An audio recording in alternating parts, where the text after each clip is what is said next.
Welcome to the Enhancement Talent Podcast. Any man with 2 hands has a fighting chance. You're only half the man that I am, and I have half the brain that you do. What?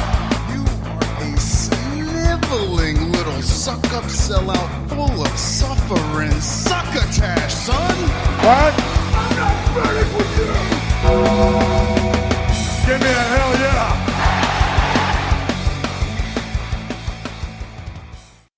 We are back and better than ever. Welcome to the Enhancement Talent Podcast, wherever you may be and however you may be listening. We appreciate you stopping by. I am your host, Brock Fluker, and I'm joined by the ever-enthusiastic Chris Kirby. Yay. You can just feel the enthusiasm coursing through your veins. It's there, it's just still sleeping. Yeah. So, we have some wrestling to talk about. No. Yeah, that's what we normally come here for. I don't think we have anything else to get into before we get into Raw and then SmackDown. We'll talk about the Kofi Kingston Gauntlet match. That'll be at the very end of the show. Where were they at? For SmackDown? Yeah. I don't remember. I know they were in Chicago for Raw. But I don't... So they must have been close to there on SmackDown. I was just thinking we could rename it, instead of the Montreal Screwjob. Oh, I see. Yeah, we'll have to Google that later. Before we do get started, I will say, give us a 5-star review on iTunes, and thank you to everyone that has. Yeah, we actually have some. Yeah. That's a first. It is. If you leave you leave the 5-star rating, but you write a review, if you want, we can call you on air. We can have you on here. Yeah, of course you'd have to give us your phone number. Yeah, if you just leave like an email or anything, or you can email me at the email that's in the description when you leave a review, we can definitely do that.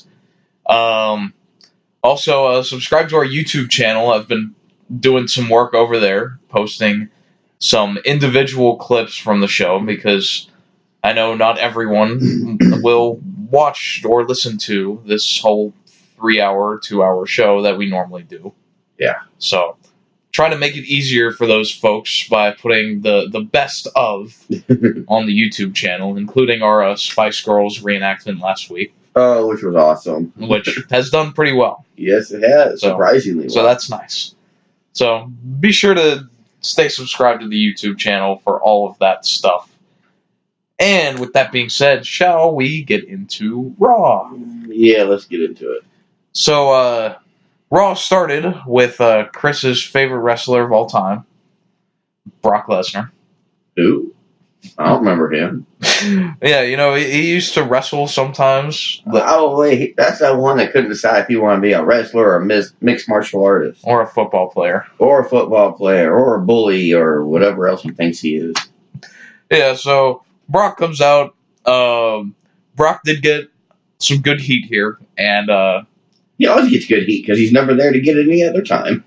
No, but I did like that. Brock was more cocky than he normally is, like holding the title up and all that stuff. Yeah, I hope that's a sign. He played off the heat more than he normally would. It is weird how the crowd always boos him and then still sings along with Heyman's whole shtick. But Heyman's different than Lesnar. Well, they're the same act. They're the same act, yeah. But Lesnar never speaks. Not often. And Heyman says the same thing every time. Yeah. Religiously. Yeah.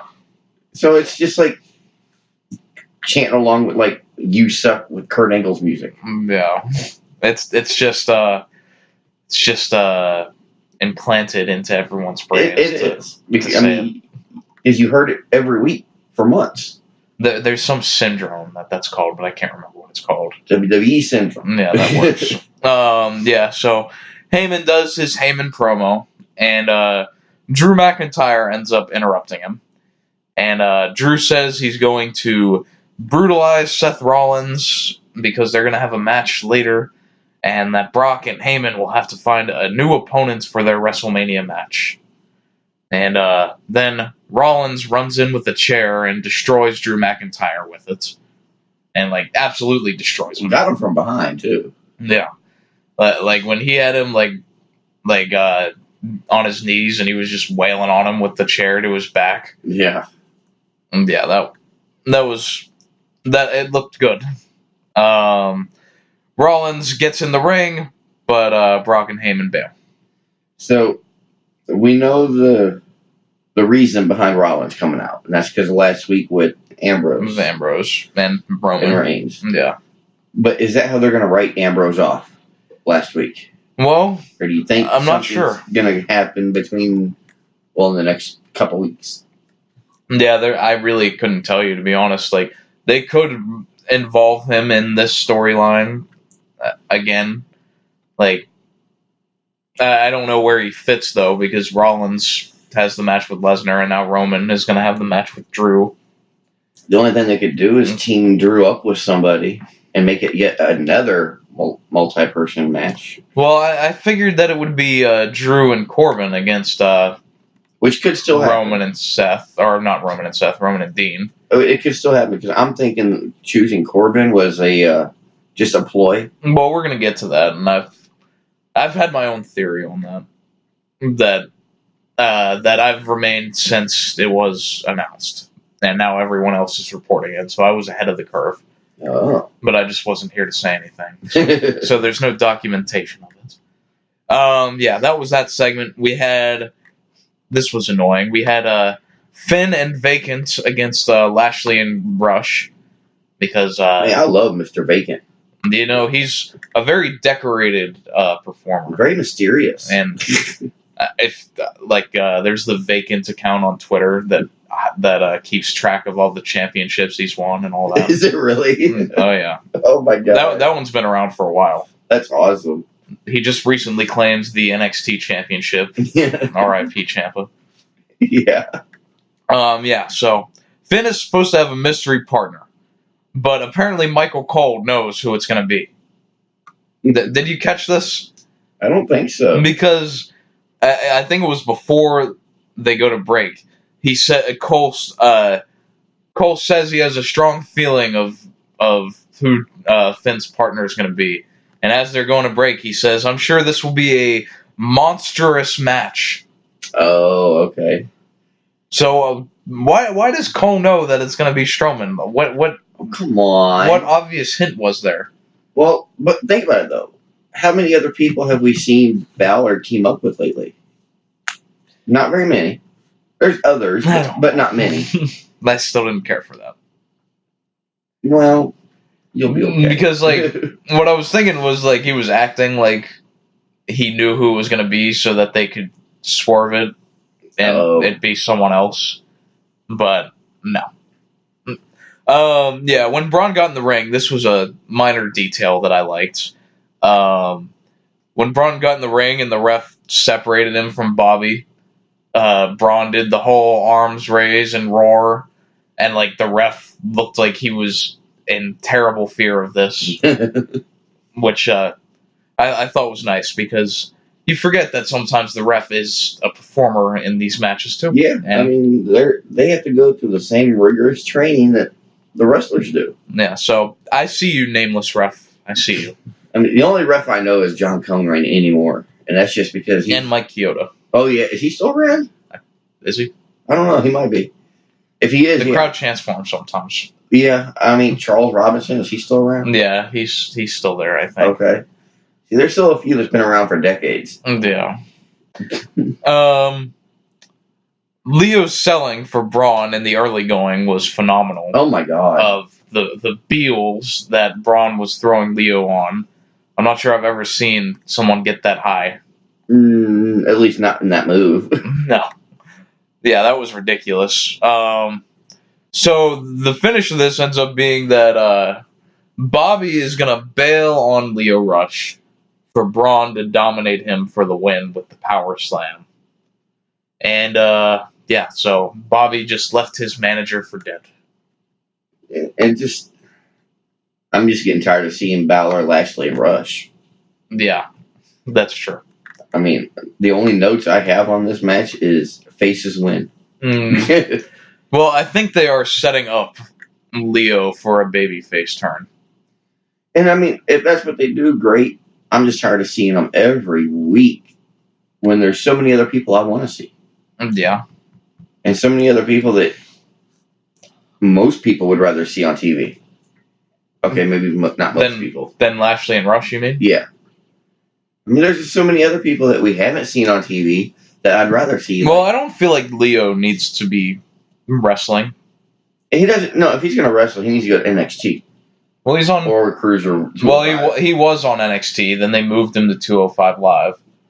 I mean... And he still wrestles there. Nothing against him. He's a great act. Yeah, But he can't keep up with the strength of even Balor. Yeah. Well, the thing is, like, he's capable of having good matches with these guys. It's just that you're also making him the manager for Lashley, and I don't really feel like he needs to do both. Oh, like Drake Maverick? Yeah, like Maverick doesn't wrestle. No, but he's a manager of 205 and the manager of AOP. Yeah, if they're still hired. I don't really care about that as much. I think that like Leo as the manager should really just be more of a mouthpiece. No, okay. But at the same time, I find him entertaining in most of his stuff. I mean, he can get entertaining on the mic. He can be fun to watch, especially when the pace quickens. Yeah. Because, I mean, he's just a little toothpick. He is so light, he can just jump across the ring. Yeah, and that's what he's great at, is just selling. And that he is. He is great at selling. Not the best. I actually wrote it down, and it's on SmackDown. But we'll talk about the best seller. Okay. So, we have the worst segment in television history up next. Oh my God, yes. And by that, I don't mean this particular segment. I just mean this segment on a week-to-week basis. Yeah, I don't get it. Which is the moment of bliss. Well, I don't mind the moment of bliss, but it was just after that. So, Bliss's guest is Elias. And Elias announces to the world that he will be the headline musical performance at WrestleMania. Yeah. Which, I gotta be honest, I don't hate.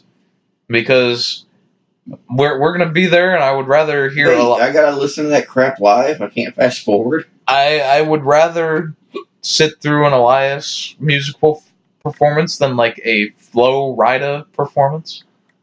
Or whatever. Oh, Florida? Yeah, Florida. Or whatever other rapper that they normally have on there. Than Elias. Eh. I mean, I guess it's one way for the cheap-ass company to save some money. Yeah. We don't need to hire nobody. We got all these people on the roster. We already got someone. Make it work. I disagree. I don't see why. I mean, it's really just because he doesn't have much else to do. Well, not everybody has to be on every pay-per-view. I know. Ask Rusev. But there's going to be a musical performance anyway. Well, there always is. I don't mind that they're going to have Elias do it. As long as he's not the only one. Well, he's the headline. That don't mean he's the only. Yeah. So, we'll see. No Way Jose's Congo line interrupts this. Because someone always interrupts this. And I think they were even saying, Alexa was even saying that no one will interrupt this. Yeah. Which you knew right then it was going to get interrupted. Yeah. Well, you knew before it started it was. So the Congo line, though, we don't see No Way Jose. No, and I actually looked for him. I was like, where is he? It is led by Otis and Tucker. Yeah, fucking Otis, man. We haven't seen him. We haven't seen them in a couple weeks. No, but to me, they're like the oversized B team, comedic relief.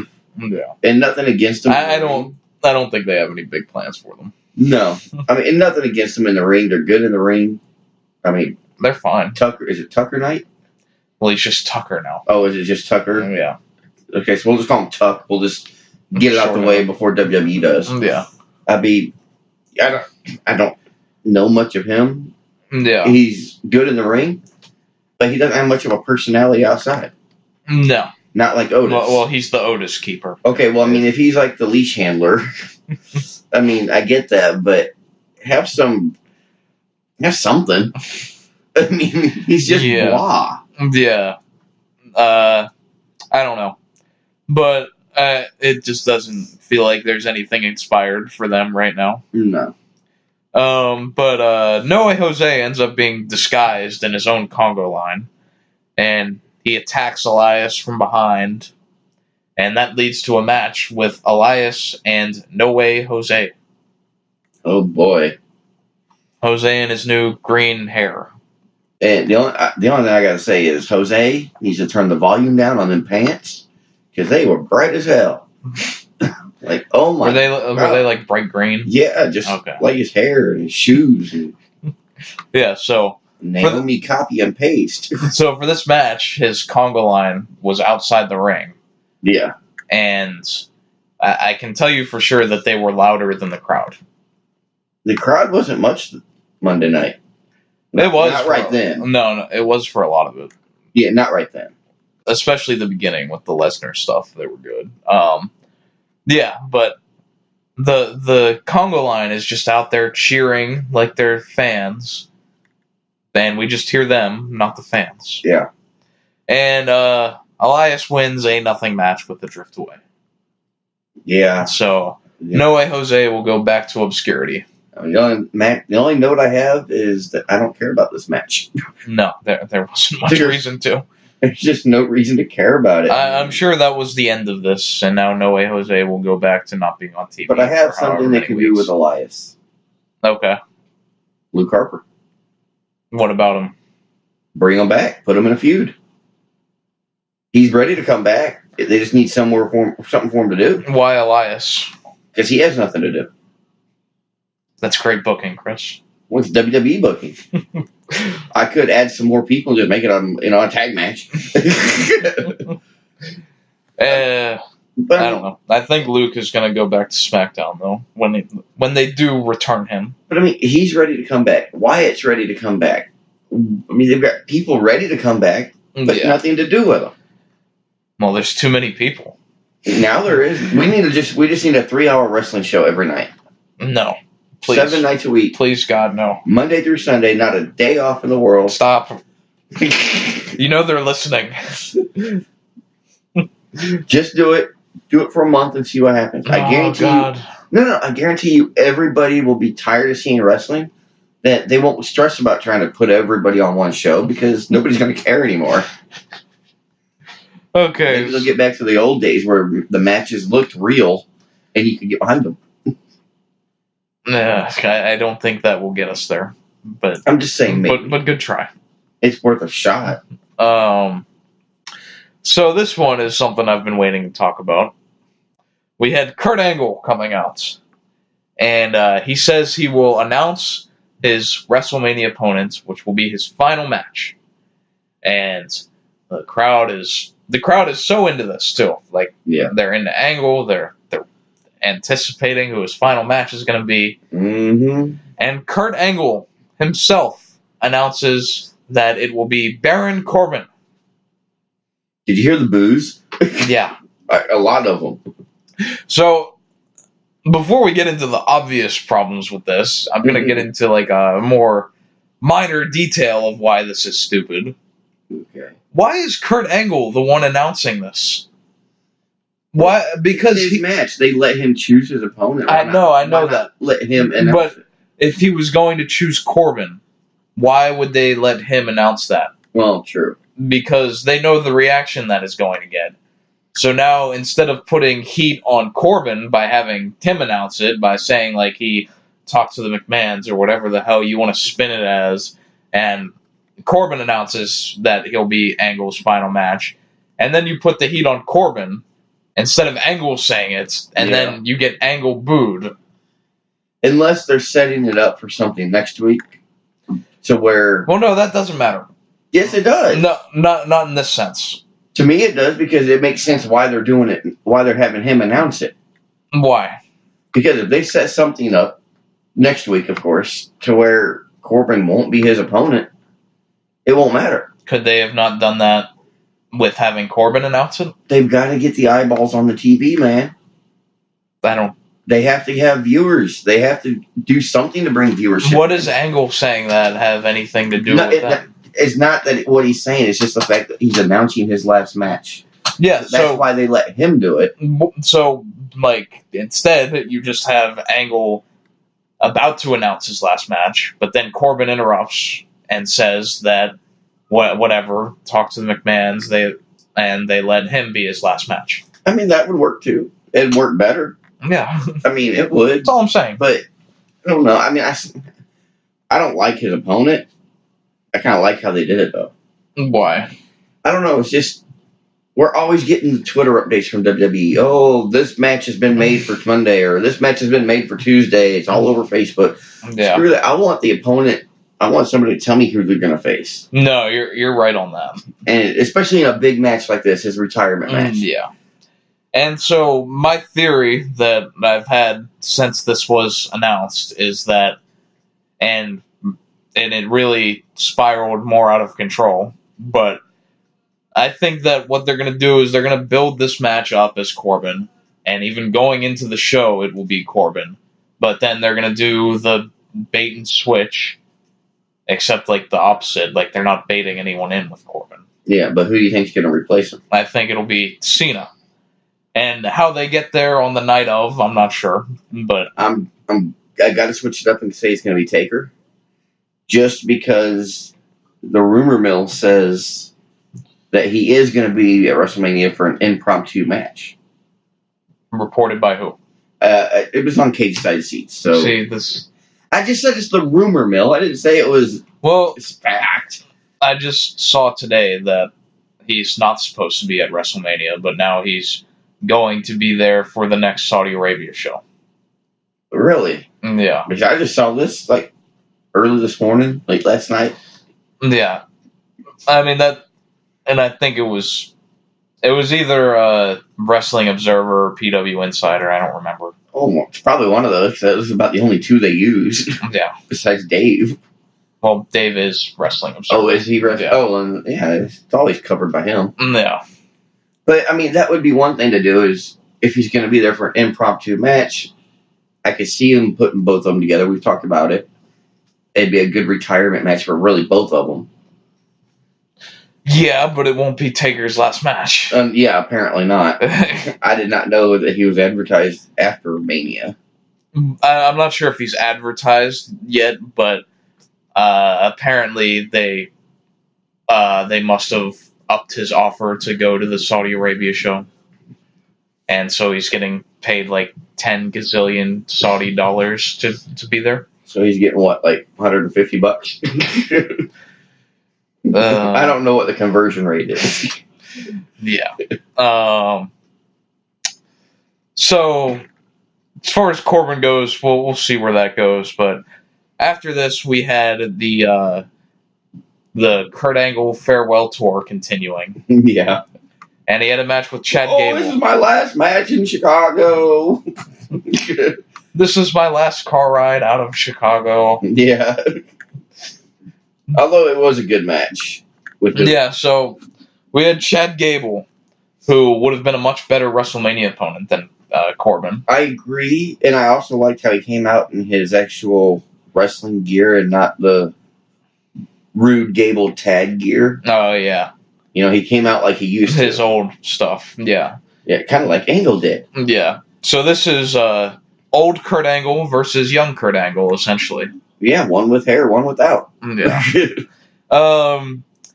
Angle is clearly a step slow, as you can tell in this match. I've even got it noted that he looks winded and tired. Yeah.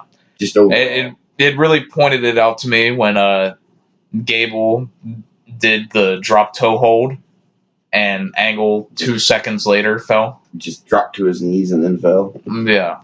Yeah, that looked horrible.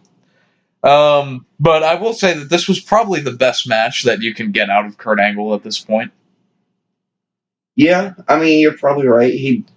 didn't do a whole lot. It was slow at points, but it was really cool back and forth with like wrestling exchanges. I expected more of that though. Yeah, I mean, the two, because they're both college wrestlers. They're both Olympian wrestlers. Yeah. They've got the background. I was expecting a lot more technical wrestling back and forth. Yeah. I mean, they had some and it was fun. But with their backgrounds, that's all we should have saw. Yeah. I mean, there wasn't a whole lot else to it. No. But I did like how they did the finish, because I thought it was fitting that Gable loses by missing the moonsault, which is what Kurt Angle used to always do. And he would do a moonsault while his opponent is on the ground, and he would miss it every single time. Mm-hmm.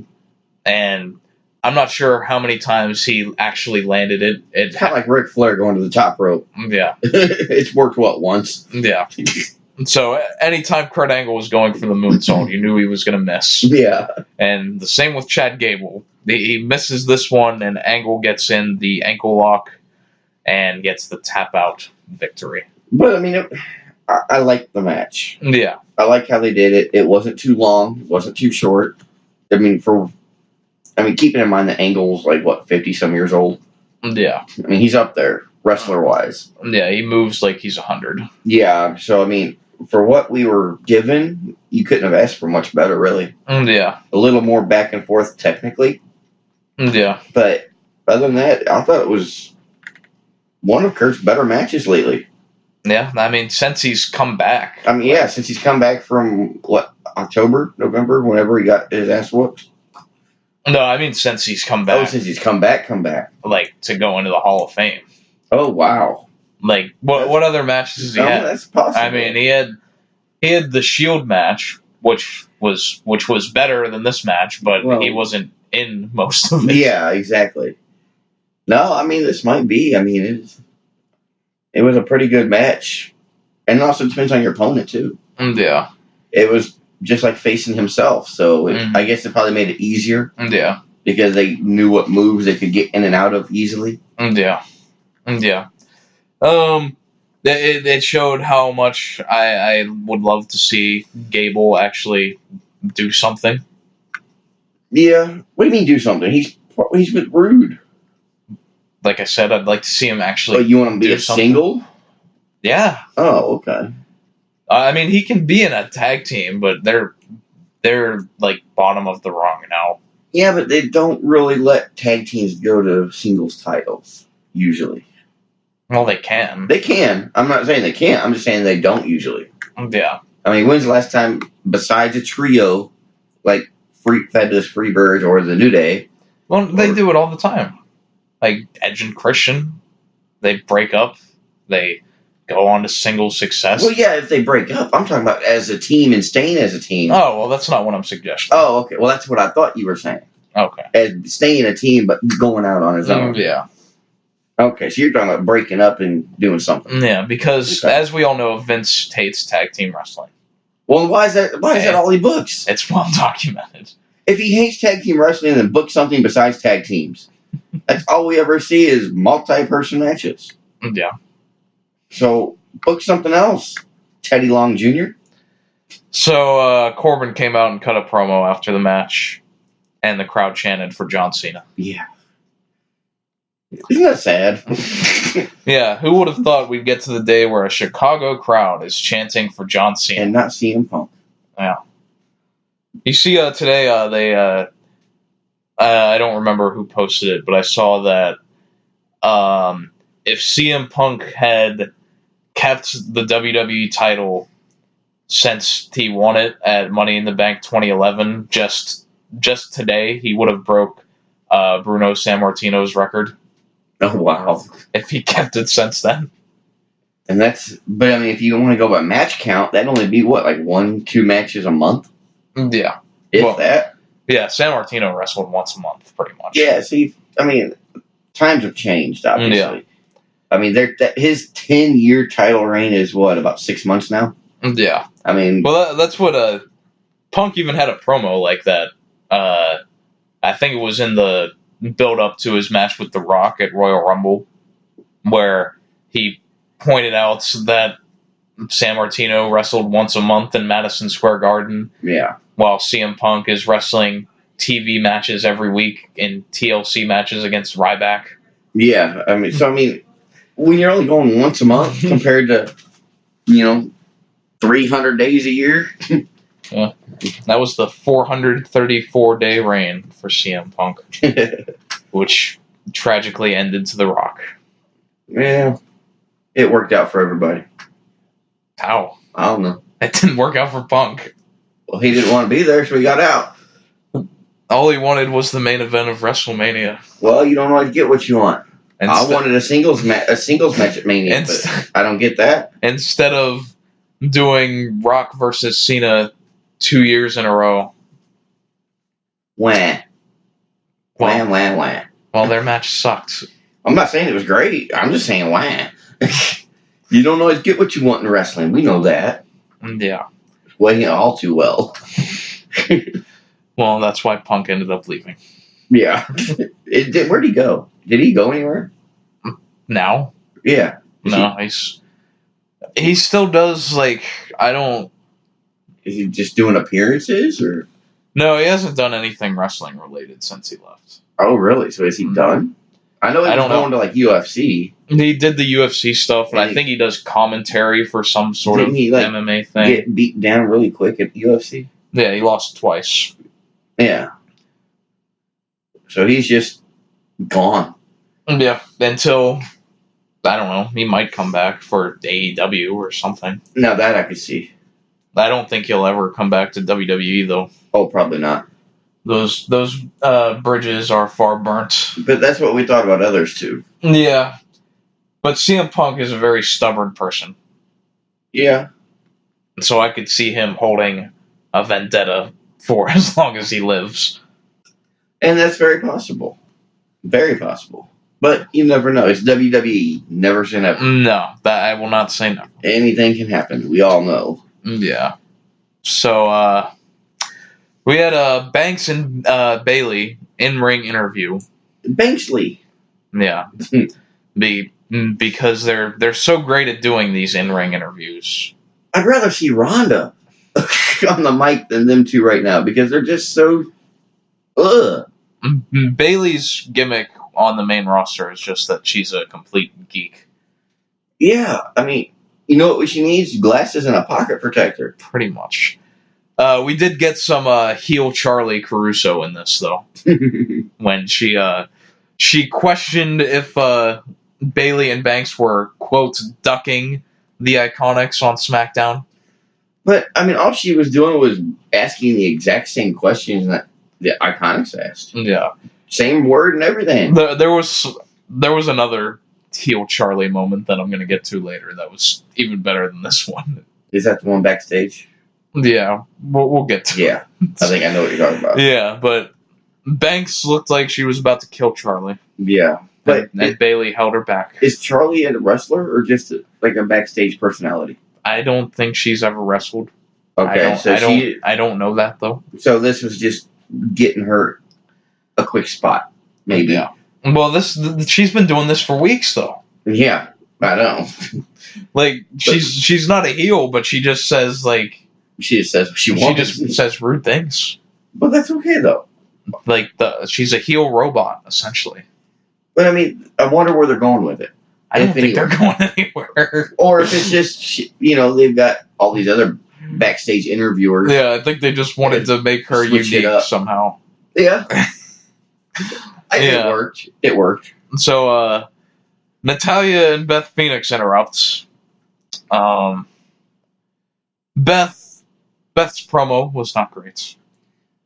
Give her credit. It's been a while. Yeah. You got to give her. It's been what, like 9 years, 6 years? Yeah, however 18 years, 12 years. There's a Twitter account I follow. It's called WWE Dad Jokes, and this one said that Beth's delivery on this promo was pretty slow, but if you buy Glamazon Prime, then it'll be faster. Oh God! Oh wow! Yeah. So Good stuff. Amazon Prime. Yeah. Yeah. And Beth challenges Bayley and Banks to a title match at WrestleMania. But, of course, we all know that it won't be just them. Of course not. You know why? Because every match has to be multi-person and multi-teams and pathetic. Well, we got to get everyone on the card. That's why I said a show every day of the week. That way everybody's on TV every week. You get on TV. Well, I do think that they should have WrestleMania over 2 nights. I agree with that. Saturday and Sunday. Yeah. I could definitely get behind that. Yeah. I mean, I don't know logistically how hard that would be. I don't see why it would really be that hard. Instead of TakeOver on Saturday, you had to start WrestleMania. Yeah, just have TakeOver on Friday. And do you could do Hall of Fame on a Thursday. Yeah. It's Hall of Fame. Not saying it's not important. Well, they're doing it on Thursday anyway, aren't they? Are they? I think this year they are. Yeah, because of they moved the NXT show to Friday because they didn't want to compete with the ROH New Japan show. MSG. Yeah. Yeah. So they're still moved everything anyway. Yeah. So if it wasn't for that MSG show, I just don't know how difficult it'll be for them to book the same arena 2 nights in a row. How much more expensive that can be. Don't they use the same arena? Not for the NXT shows. That's going to be in Barclays Center. Well, yeah, not for NXT, but I mean for like Mania and the Raw and SmackDown after, they use the same arena. So, I don't see why they couldn't get it one more day. Yeah, I mean, and I don't know if they'd want to sell tickets separately or however. I think it'd have to be just one ticket, both events. Yeah. Both days. Because then you get 2 people trying to sneak into one day, or they weren't happy with the day they saw, so they tried to bitch and complain to go see the next day. Yeah. Buy your ticket, you get both days, be done. Yeah. That's a good idea. And they should. And I think that they'd probably raise the price. But they wouldn't really have to, because they're going to make more. Because people... Well, you have to spend more to run the arena and run and TV and all that. Yeah, but they're going to make more. Just in merchandise, because people aren't going to be as rushed. Because they're going to have more time before and after the show. The concessions are going to make more, which I know doesn't go to WWE. But still, I mean, I don't know. It could go either way. Yeah. I'd like to see you try, though. I would think if they did 2 days that they would try to do higher ticket sales. But I don't know. I mean, it's WrestleMania. You can't go much higher than $12,000 a ticket. Yeah. At least that's what it feels like. Yeah. So they have a back and forth after this, and Sasha tells Natty that she's riding Beth's coattails so she can even have a match at WrestleMania. How is she riding Beth's coattails? Beth just got up to save her ass last week. Because would we be talking about... If Beth was not there, would we be talking about a Natalya match at WrestleMania? A who match? Exactly.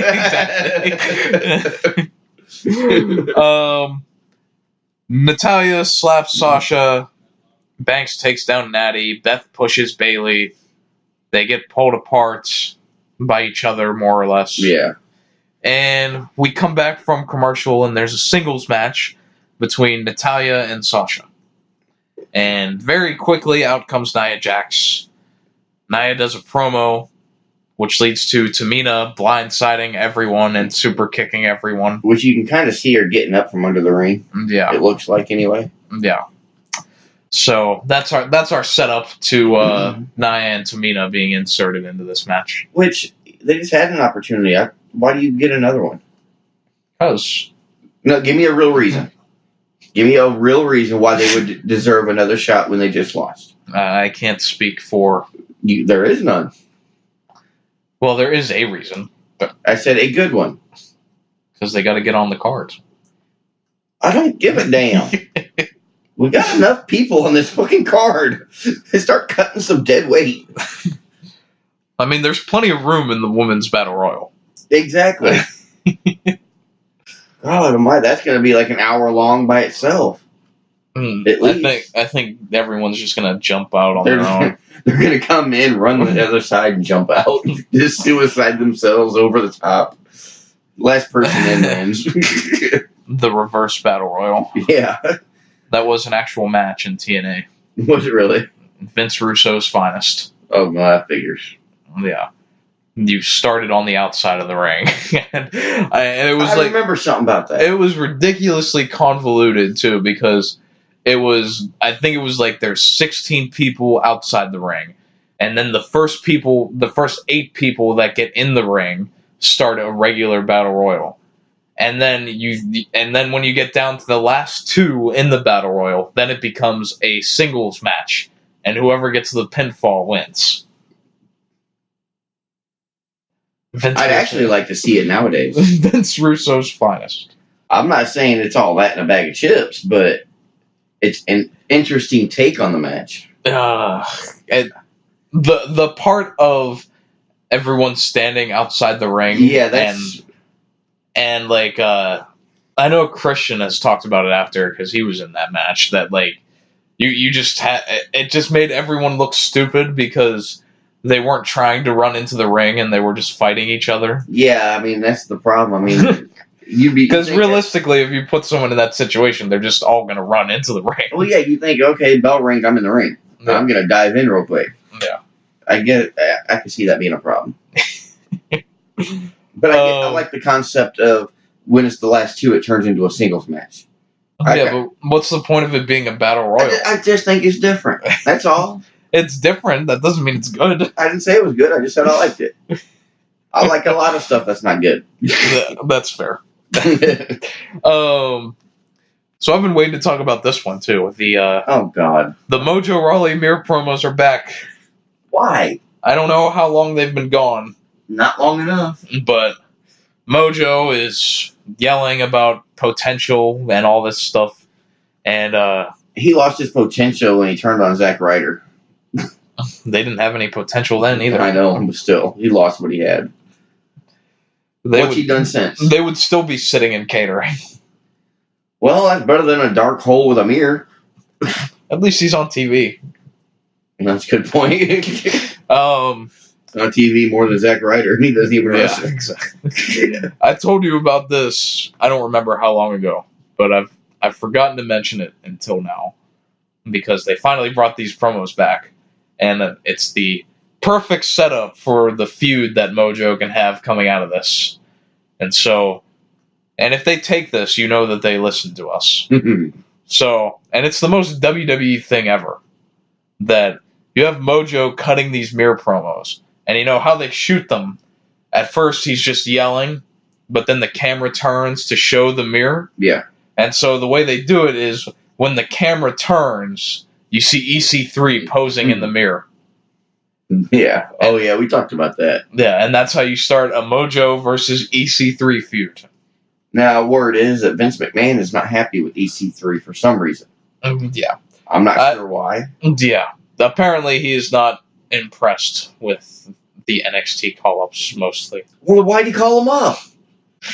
That's the thing. He doesn't know who any of them are.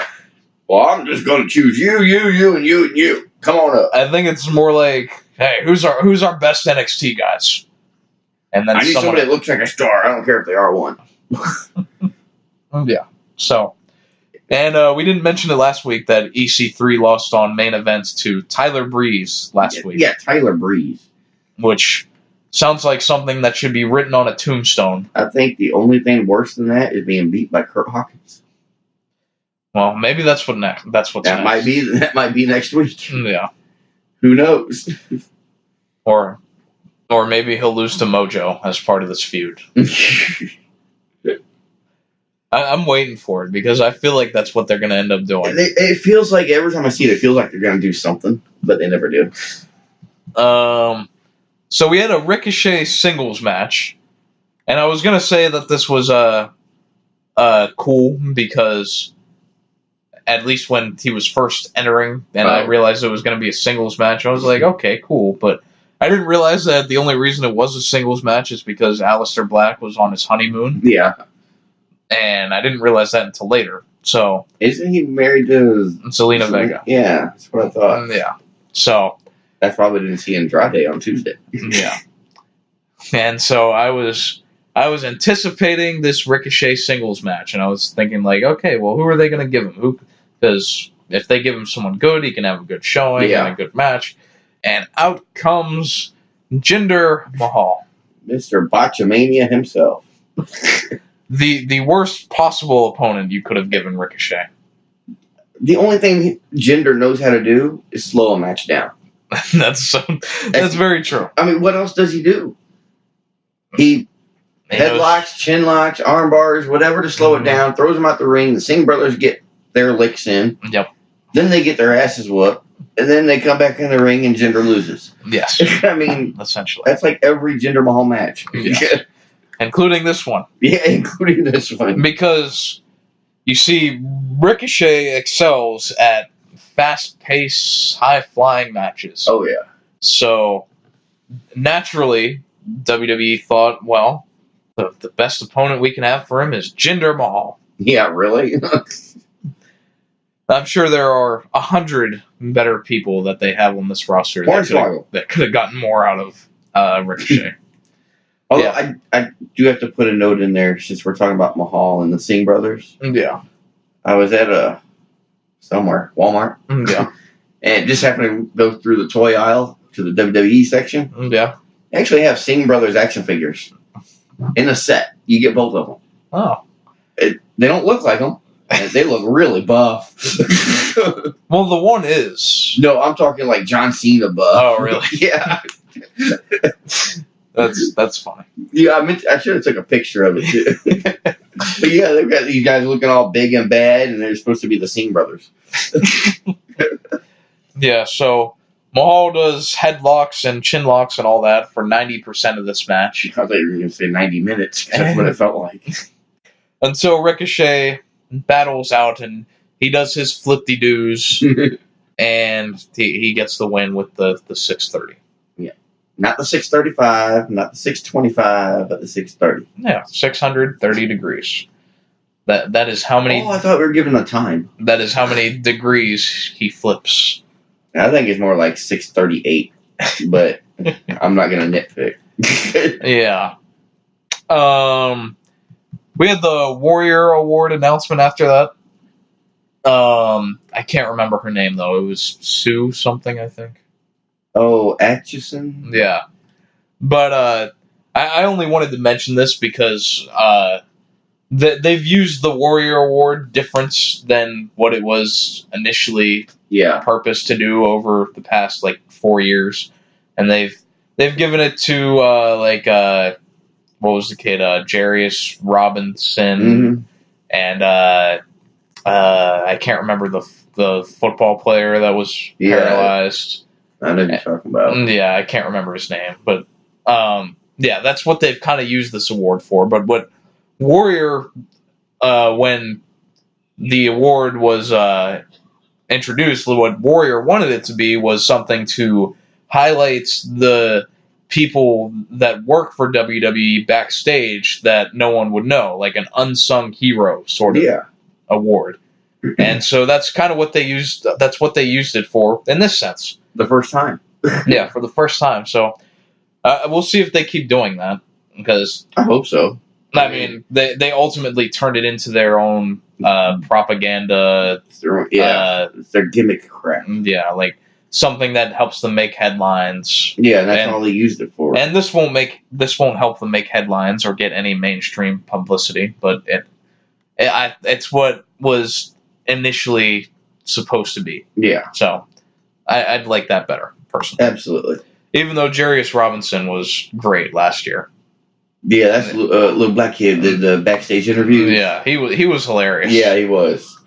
And he still has an ongoing feud with Miz. It's great. I think it's even great if Miz, gets in on it. Yeah. So we have... you can bring him out during this WrestleMania. Yeah. We have Dana Brooke versus the newly fined Ronda Rousey. Okay, first off, did Dana Brooke get work done to her face? I have no idea. Because something's different. Yeah, we noticed that last week. Yeah, well, I was able to pinpoint it to her face. Oh, well, I knew it was her face. Well, I just knew something was different last week. Yeah. Like, she came out today like she was sucking on a sour jelly bean or something. I don't know. Maybe it's a makeup thing or something. No, it's either weight loss or facelift or something. Just compare the two from a few months ago. Yeah. So just on the Rousey suspension, fine. Oh. She was fined for attacking a WWE official or whatever it was. Yeah. I think she just slapped him once. And I did like that they said that she was fined an undisclosed amount. Because I would much prefer that they do that because every time that they storyline find someone, they either do it ridiculously too high or ridiculously too low. Yeah, like what was it, like $100,000 for somebody? They fined Sheamus $500,000. Yeah, once. Yeah. I mean, really, come on. But then when they had it was Lesnar F5'd Shane at that one show. I think it was like a SummerSlam or maybe a Survivor Series. I don't remember. But as part of the storyline, Stephanie fined Brock Lesnar $500. Yeah, I remember that too. But that was actually part of the storyline because it was like Stephanie was just like, oh well, we're gonna. It was condescendingly fining him. Yeah, because she didn't really care. Slap on the wrist. Yeah, and that was supposed to set up a Brock Lesnar versus Shane McMahon feud. We don't need that. Which then, now, or forever. I think Brock probably heard that once and was just like, "Nah, I'm good." Yeah, I mean, even Brock's like, "I don't need that money." Yeah, I'm not eating these potatoes from Shane. Yeah, not today. This. Yeah, so this is where the second Mean Charlie came in, heel Charlie. She gets interviewed. Dana gets interviewed by Charlie in like Gorilla before she comes out. Yeah. And so Charlie points out how Rousey took out Charlotte and Becky by herself last week. And she says they are both former champions. And then she says, no offense, but you're and then Dana Brooke just chimes in. She's like, I'm Dana Brooke. I know. But Dana actually cut a good underdog babyface promo. She did. And I actually watched it. Yeah, that's how you know it was good. Yeah, you know it was good if I watched it. Yeah.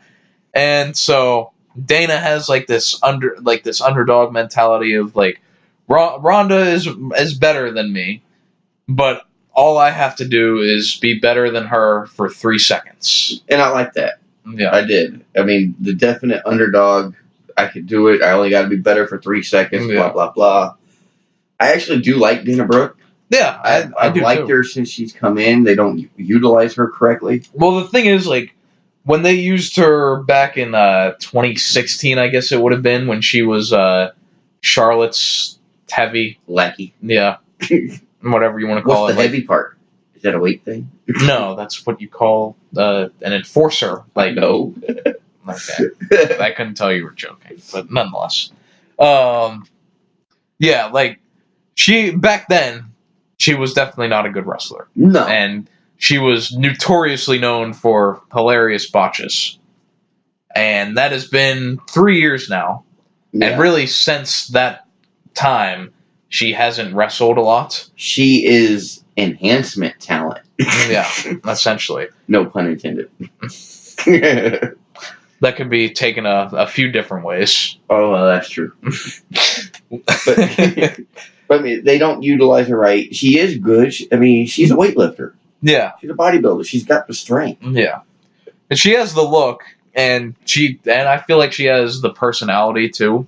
Yeah. And they just got to give her the right chance. And she's not, I know what it is. She's not toothpick skinny like a lot of them are that Vince likes. Mm. She's got, I'm not saying she's big, but, she's healthy. Yeah.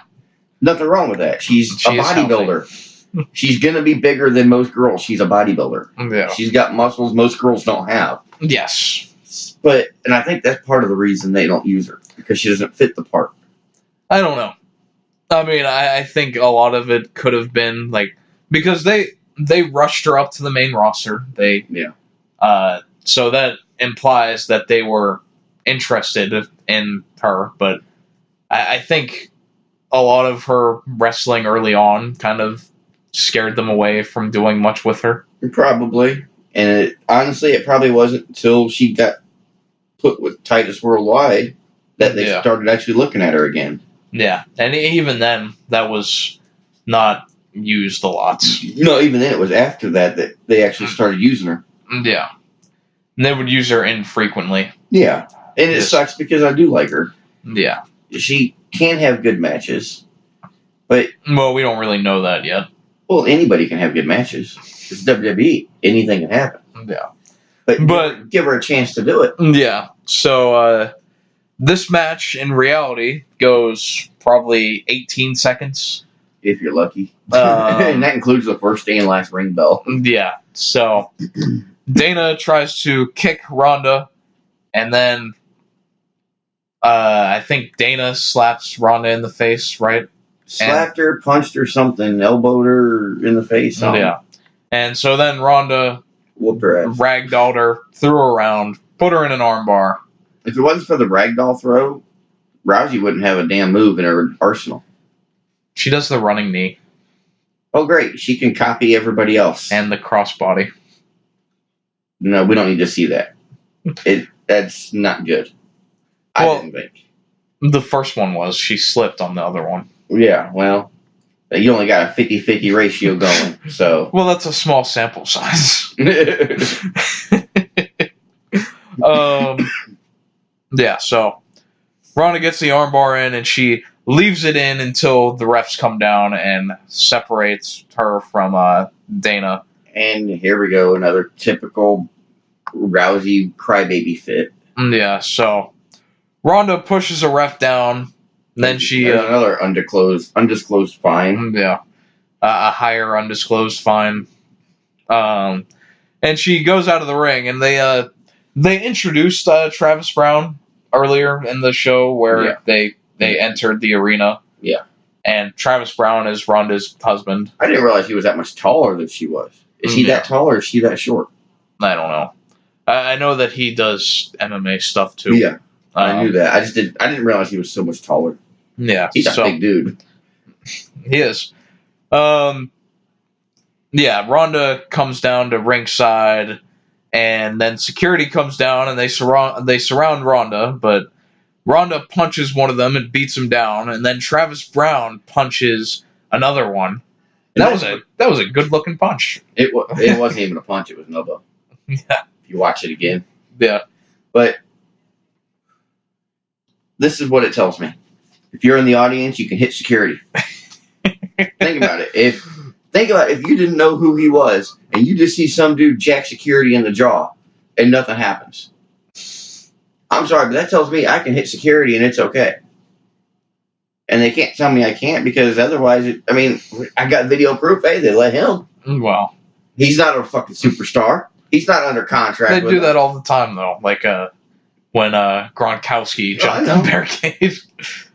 But he didn't attack a wrestler from the stance. I know some people have in the past. Yeah. We all know that. But it tells me that, well, if they're going to allow it, I can do it too. And let them try and do something because, there's proof right there. Hey, they did it. I can do it. Somehow I feel like you're not going to win that case. I'm not saying I'd win. I'm just saying I would fight it because that's what it tells me. He's not a wrestler. He's never been associated with WWE. No. And sorry, but Rousey on her way out the door of WWE, he has no reason even putting his hands on anybody. I understand the moral support and picking her up over the rail, leaving with her. Yeah. I get that. But not to elbow a referee. Well, I'm curious why and what they're going to do with him going forward. Because what do you mean going forward? He's not under contract. Well, they didn't just introduce him for no reason. Well, think about it. It's the Becky and Rousey Twitter angle. Yeah. Introduced him. Yeah. They brought him in. Yeah. So maybe he's just here to have her back. Yeah. Moral support. I don't know. I don't feel like they're just going to have him that into a storyline if they don't have something that they plan on doing. I don't. He doesn't need to be involved. Why is he even there? Why not? Well, I mean, I don't mean that he can be at the show, but I mean, why is he even in the picture of this Monday Night Raw? Why is he laying hands on people? Why is he backstage? Because it's part of a storyline. Storylines suck here. Yeah. Makes no sense. It doesn't. Not to a real person. Maybe if I was a fake person like Pinocchio, it'd make sense. I'm not sure what that even I know means. you wouldn't. It'd probably go over your head. Well, I know who Pinocchio is. Oh, I know that. I don't get what you're saying. No. You wouldn't. It's okay. It's an age thing. Okay. Nothing personal. Whatever. It's an old person thing. For what it's worth, Dana's selling was great in this match and post-match. Oh, she sold? It ended so quick I didn't have a chance to see it. Well, it was mostly after the match. Oh, okay. Where she was holding her arm. Oh, and, yeah. And even when she had the arm bar on and she wasn't letting go, Dana was good. Yeah. I think they need to give her some more matches. Maybe not against somebody like Rousey, but just give her some more matches to get some more work under her belt. Yeah. That's the best way to... I mean, let her practice, she'll get better, and then she can earn you more money. Yeah. Yeah. Definitely a good way to move forward. Yeah. Have matches. Yeah. Imagine that. You joined wrestling to be an announcer or a manager. No, they want to wrestle. Yeah. So we have Apollo Crews against Baron Corbin. And there was no point to this match. There was no reason for it. They even mentioned on commentary how everyone hates that Corbin is facing Angle. Well, yeah. Everybody hates it. Yeah. Angle probably hates it. And Apollo ends up winning this match with the roll-up. A simple fucking roll-up again. Yeah. That's what, about 2 matches a night. 2 matches of every show end with like a simple roll-up or reversal. Yeah. This is ridiculous. Back in the day, it was fine because it only happened once in a great while. You get a quick reversal and it'd be the shock factor. Mm. Now it's like, well, I got reversed, okay, kick out. Got reversed, kick out. And then, I got reversed, let's sit here. It doesn't make sense to me. They're using it too much. They're saturating every match. Oh, simple roll-up, you gotta win. It's surprising. No, it's not. Not anymore. Yeah. I mean, 2 matches this week on Raw alone ended in like a simple roll-up or something of such? Yeah. I don't know what the other one was. And maybe the other one was on Tuesday. I don't remember. But either way. I know one of them was on Tuesday because I know that one for sure. Well, there was one in the Gauntlet. Yeah. And actually there was 2 of them in the Gauntlet. There was the Iconics match too. Yeah, so 3 of them. Yeah. So, I don't have much else to say about Apollo versus Corbin. No, there was no point to it. And so, we got to what was, probably the best part of this show was the Michael Cole interview with Batista. It goes without saying that Batista's acting is very good. Well, I'd hope so. He's been gone long enough. He should have taken classes. Yeah. And so Michael Cole does an interview with Batista via satellite, and the whole backdrop of Batista's where he's at is it felt like an evil mob boss office. I noticed. I couldn't put my finger on what it was, but yeah. And Batista just came off as so bitter and resentful, and it's because he's probably broke and needs some money. No, that's far from true. I know. He ain't broke. He's got that one movie. Just on Guardians of the Galaxy alone. That movie. Yeah. I've never seen it yet. Yeah. So, Batista just points to Triple H being jealous of his success and had some shoot sort of elements to it. Okay, let me run this by you. You're Batista. You were in WWE. You moved on to Hollywood. Awesome. I'm Triple H. I started in WWE and I worked my way up to COO. I'm jealous of you. I own. Well, there's truth to that though, because Triple H has tried to get into acting. He's just not that good of an actor. Yeah, I've seen his movie. It's not good. which is the jealousy factor. I mean, there's one thing to be jealous, but okay, you're not good at acting. Practice. Don't sit there and get jealous. Just work at it. Yeah.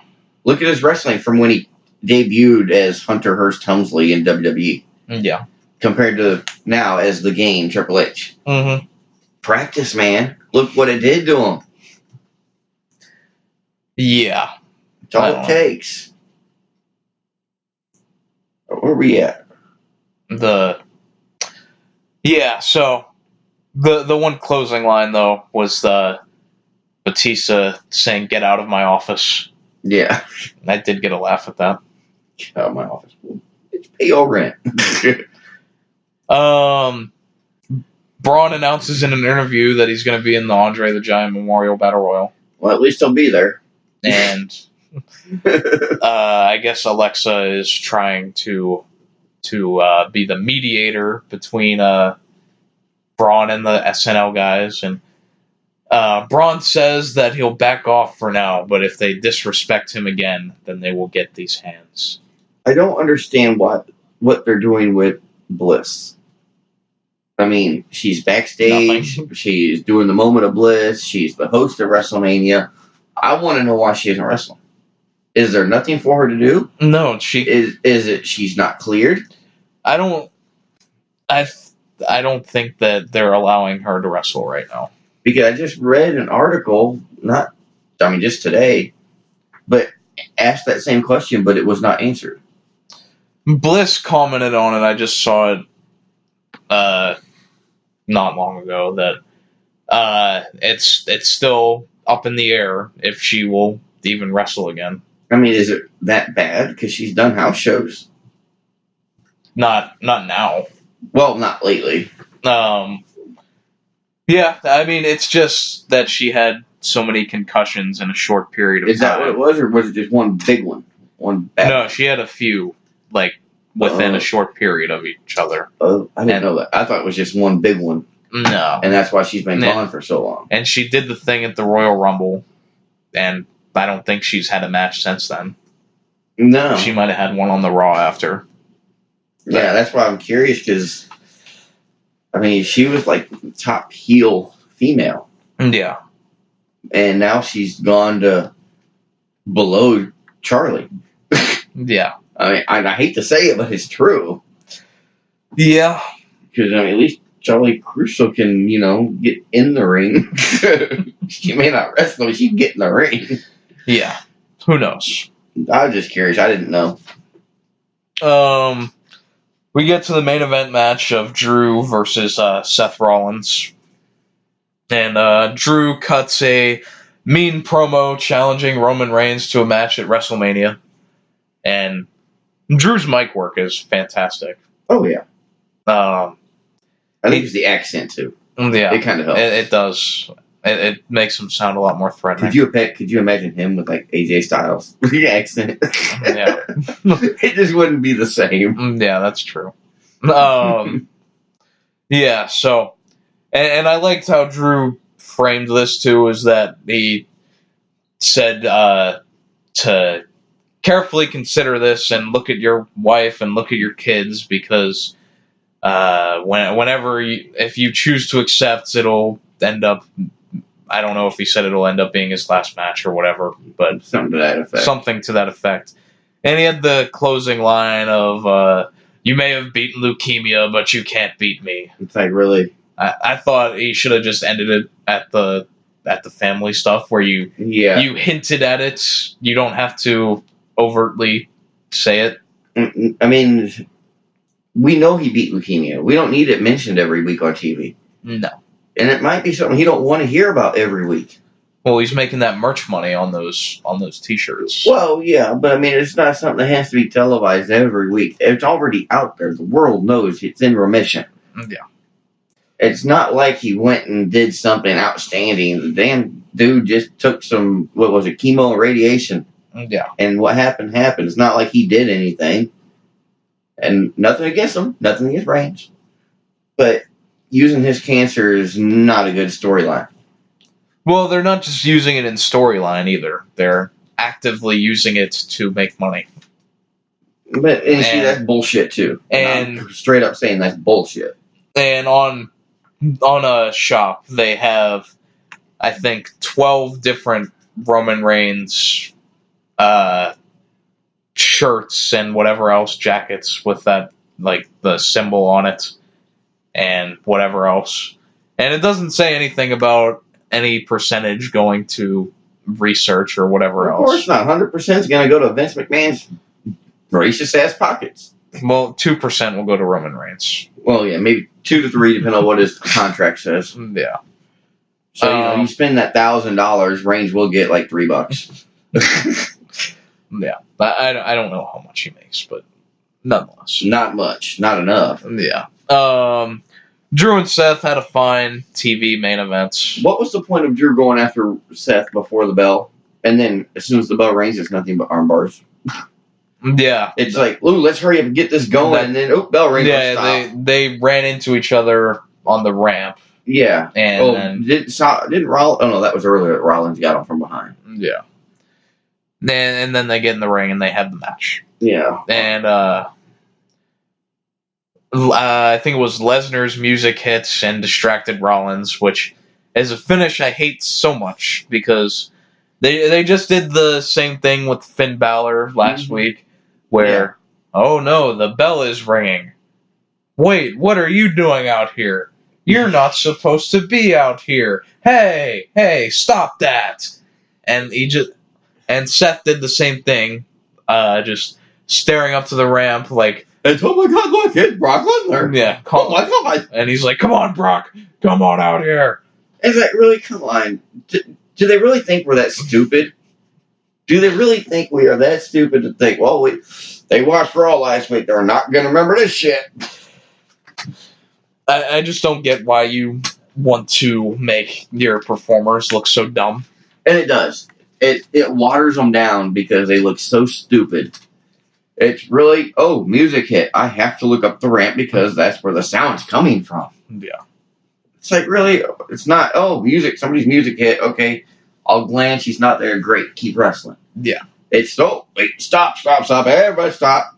Let's wait for him to come down. My great example of this was Asuka, when the Asuka versus Carmella match, where Ellsworth comes out in, like, Asuka's robe and the face mask. Yeah. And it was at least, like, 2 minutes of Asuka, like, standing there, not paying any attention to Carmella. And she wonders why they don't use her now. Yeah. But, no, I know what you mean. It was like 2-3 minutes. And she's just standing there. The match just, like, paused. Yeah. I'm sorry, I didn't know I paid you to stand around. My money pays your salary, damn it. Just the stupidest thing. It is. This, of course, led to Drew hitting a Claymore for the win. And, yeah, exactly what Seth needed going into WrestleMania, a loss. Well, I mean, honestly, I don't think Lesnar's going to lose anyway. I do. I mean, I'd like him to. Rumor is he will, but rumors suck. Because you have they also said last year that he was going to drop the title and quit. Yeah. There's 3 matches that have, like, the feel-good ending, and I feel like at least one of them is going to be a swerve. And you have Lesnar versus Rollins, and then you have the Rousey triple threats that you would think Becky would win, and then you have the Kofi versus Bryan match, assumingly. And it's crazy because all 3 of those, I want the face to win. Yeah. And not just because, they're the face, they're the good guy, they should. Yeah. But just because I feel they should. Yeah. So, that was Raw. Yeah, I mean, it wasn't horrible. Not really. It was watchable. Average. Yeah. I think there were maybe, like, 2 good segments. I was disappointed just because, we're less than... Well, this Raw was less than 3 weeks. Less than 3 weeks, yeah. 20 nights, I think. Yeah, there was 20 on Monday. Yeah, so 3 weeks away from WrestleMania, the second biggest event of the year. And I say that because Saudi Arabia now has paid them more money. Yeah, they are the bigger money-making events. So now WrestleMania is the second biggest of the year for me. Just wait until we get WrestleMania in Saudi Arabia. WrestleArabia? Yeah. So, I don't know. I mean, I thought the Batista segment was good. I thought the Ronda stuff was fine. Other than that, everything was just there. And that's the problem, because we're so close to WrestleMania, it's just there. Yeah. There's nothing to get behind. Yeah. Not like SmackDown, which we'll get into. Yeah. There's stuff to get behind and cheer for and boost for. On Raw, there's not. Yeah. There's no champion to get behind. There's nothing to get behind and go, yay, or boo, or whatever. Yeah. At least not on this show, or last week, or the week before, or the week before, or the week before. Yeah. Everything seems uninspired on Raw. Yeah, it's just an afterthought. Yeah. It's just trying to kill time until we get there. But you can't just kill time and put on a show. You have to build up to that show. Yeah. Especially WrestleMania. Yeah. And we'll get into SmackDown, I guess, because the Kofi Kingston storyline is the best storyline there is going into WrestleMania. It's been the best storyline in wrestling for years. Which, at one point, it would have been the Ronda and Becky thing, but they completely cooled that off. Well, they screwed it up because they had to add Charlotte in the mix, so no one cared after that. Well, I think that's a little facetious because they Is did. It egregious? No, because that is not what killed it. They just overcomplicated it, and they shouldn't have added Charlotte, but that didn't. They still could have built this better. But if they didn't add Charlotte, half of what we've seen we wouldn't have seen. No, we still would have seen. No, I mean everything involved with Charlotte. We still would have seen Becky get suspended and unsuspended and suspended again. No, yeah, I get that, but anything that happens with Charlotte, that Charlotte's done or Charlotte has said, we wouldn't see because it wouldn't be a part of the match. No, but if you still exclude anything Charlotte's done, then this was still terrible. Well, yeah, it was still terrible, but it could have been a lot better with just the two of them. Yeah, it's hard to bring in three people and make it a story around the three people when it started as two. Yeah. And they only wanted two. And then because Vince McMahon wants to be an ass, let's just throw Charlotte Flair up in there. We got somebody who hasn't been on the roster in 2 days. We need her on there. It just pisses me off. Yes, it gets my blood going. Yeah. We've discussed it enough, though. Not enough. Never enough. For this week, yes. So tune in next week for part 38. Miz ended up opening SmackDown, and good promo from Miz, of course. Yeah, it was. And he underlined what really makes him the babyface here and Shane the heel. Mostly, just in like their background, he sort of alluded to how Shane was born into all this, and Miz was born in Cleveland, Ohio, and he was destined to flip burgers for the rest of his life. And he managed to make it here through the real world and whatever else, and scraped and clawed his way to this spot. Yeah. So when you look at it that way, Miz can be a babyface. Yeah, I mean, if he keeps it up like that, then yeah, he'll have a good run as a face. But I don't think it'll happen for very long. Yeah. I don't really have much else on the promo, but it was fine work. Yeah, it was all right. And I'm not exactly thrilled for the Shane and Miz match, but they've done fine with it. Put it on pre-show. You know they won't. But Shane isn't going to be on no pre-show. Yeah, I know. It's big match Shane. So we got the Sasha and Bayley versus Iconic. It's boss time! Yeah, this time Byron had to say it. Yeah, but Graves gave him permission. Yeah. Which I thought was funny. It just she can't enter without it happening. No, because I'm going to say it if they don't. So Lacey Evans did her thing that she does during this match. So don't care anymore. It's to the point I don't even care if she ever wrestles. Just get the hell off my TV and quit interrupting my matches. I mean, really. Talk about having nothing to do for your people. Yeah. We're going to call you up from having a successful NXT career to walk down a ramp and walk back up every week. That's your job. Yeah. At least she gets paid. I would hope she gets paid. Yeah. Don't make me interrupt matches every damn week. I'm getting paid. Yeah, her walking fee is... Yeah. Well, if she keeps it up, she can walk right out the door, too. Yeah. And nothing against her. It's just the way that they're booking her. No. I know. I mean, you can't expect us to get behind somebody when they don't do anything. Yeah. And then, 6 months later, you want to have them in the ring and want us to cheer? I would like it, though, if, I'd like if somebody would just beat her ass on the way down to the ramp. She wasn't expecting to just whoop her ass. When something is bad that the fans do not like, I would like if they started chanting for Lacey Evans. Wow. Like boring promo here, Lacey Evans. Yeah. Instead of this is boring. Jinder Mahal versus Baron Corbin match. Chant for Lacey Evans. Okay. I think would be all right. And then when her music would hit, she would actually get a pop. Like, hey, she's here. Maybe we should do that at Mania. Maybe we should start that. See if we can get it going. That'll be a good attempt. Yeah, especially before she comes out. Before the show even starts, just start chanting Lacey Evans. Yeah. Just to see what happens. That would be funny if she makes her entrance and everyone's just going crazy for her. Wouldn't it, though? Yeah. So, this match wasn't great. And there was a botch in here that... Of course there was. Bayley and Sasha was in the ring. Not saying they botch all the time, but it's like they get ahead of themselves. Like they're trying to move too quick. I don't know who sit there and shake your head like, what the fuck is he talking about? Yeah, I can see it. I'm looking right at you. Well, I don't know. I felt like that was an unfair assessment.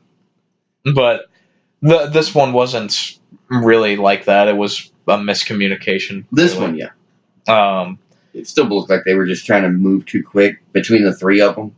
Yeah, well, it was just that one didn't know what the other one was doing. Yeah. And they sent Peyton into the ropes, and she came back and stopped, and then they just pushed her back into the other rope. Made no sense. I'm just going to push you lightly, and you're going to take off full speed. I mean, it wasn't that bad. Wasn't that good either. Because they covered it. It didn't disrupt the match. Now, before we get going, when I was watching this, I did not know the titles were not on the line. I thought they were. Yeah. So, it was never expressed that they were or were not. No. Well, I mean, obviously when the bell rang, they didn't hold the titles up and everything. Yeah. But, we all know Sasha's defense track record. Well, she won one now. But before Bayley was her partner as a tag champion, she couldn't defend a title. She'd lose every time. Yeah. So it was kind of weird because I thought this was a title match. And I was like, there's no way they're going to let the Iconics win the titles on a SmackDown right now after they just got them. Yeah. But it was just so weird because the whole time I thought the whole match, the titles were on the line. Yeah. Until after the match, and it was like, really? They weren't? And then it made sense. Well, yeah, that's why they're not. Yeah, the Iconics end up winning with Peyton Royce rolling up Sasha. Roll up. While Billie Kay is holding Sasha's arms down from the outside. Yeah. I mean... And if you're curious where Bayley was during this, she was dead. She got knocked the hell out. Because Billie Kay hit her with a big boot on the outside. As she was running towards Billie Kay, so you had extra momentum. Yeah. And it was a big boot, too. So this gives the Iconics their right to be in the WrestleMania match. What the hell just happened? The Iconics actually did something. Yeah, they won a match. Well deserved. I mean, what, Kurt Hawkins don't deserve a match? I mean, I just hope they win at Mania. You realize you'll walk home. I just really hope that they get to hold up those titles. Well, they can if they go to, the merch desk and buy one. So after that, there was a Rey Mysterio interview. Pointless. Oh, there were many points to this. I mean, as far as the flow of this show, it was pointless. He announces that he will face Joe at Mania for the U.S. title. And then we introduce Dominic. Now, have you ever seen Dominic? Yes, I've seen Dominic. Okay. It's been about 10 years or so since he was last seen. The custody ladder match between Eddie and Rey Mysterio. Yep.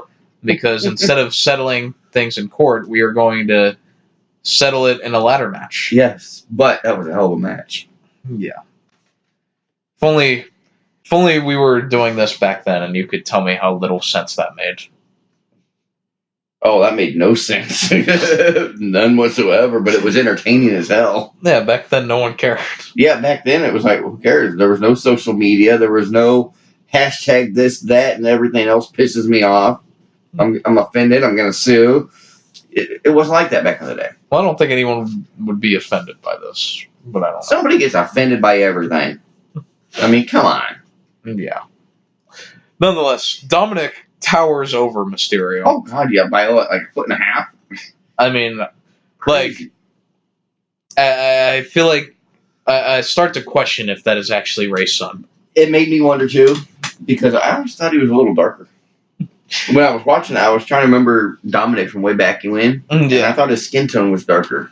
Not saying it couldn't change. Considering he was like 8 or whatever. But so this is interesting though because Dominic, I guess, is going to be in the crowd for that match. Oh boy, it's going to be another one like last year when Strowman won the tag titles with a 10-year-old. Yeah, but Dominic is actually is in training to wrestle though. Well, so is 10-year-old. And Rey has been helping him with that. So I wonder if they'll have a spot for him in this match or something. I bet something will happen. I'm not going to say Joe will probably try to get in his face or something. That's what I'm thinking. He'll be front row. Joe's going to get in his face or try and reach at him, and he's going to jack him in the jaw or something. Yeah. So we'll see. We have Kevin Owens out for the Kevin Owens show. I totally hated this whole segment. Whole thing. And not because it was Kevin Owens. Well. And not because of the KO show. There is one thing that you can objectively not hate. Kevin Owens is in his regular sweatpants and a t-shirts, but for this occasion he has a blazer and a tie over the top of it. Yes, it was hilarious. And that's how I'm going to go to court next time. Next time. I like how you say next time. Not if I have to go, but next time I go. Next time I have to go to court, that is what I will wear. The whole thing was stupid. And not because of that. It's because we don't need a setup for Charlotte and Becky. No, this was quite pointless. There's no reason, we're going to have you on the KO show just to fight.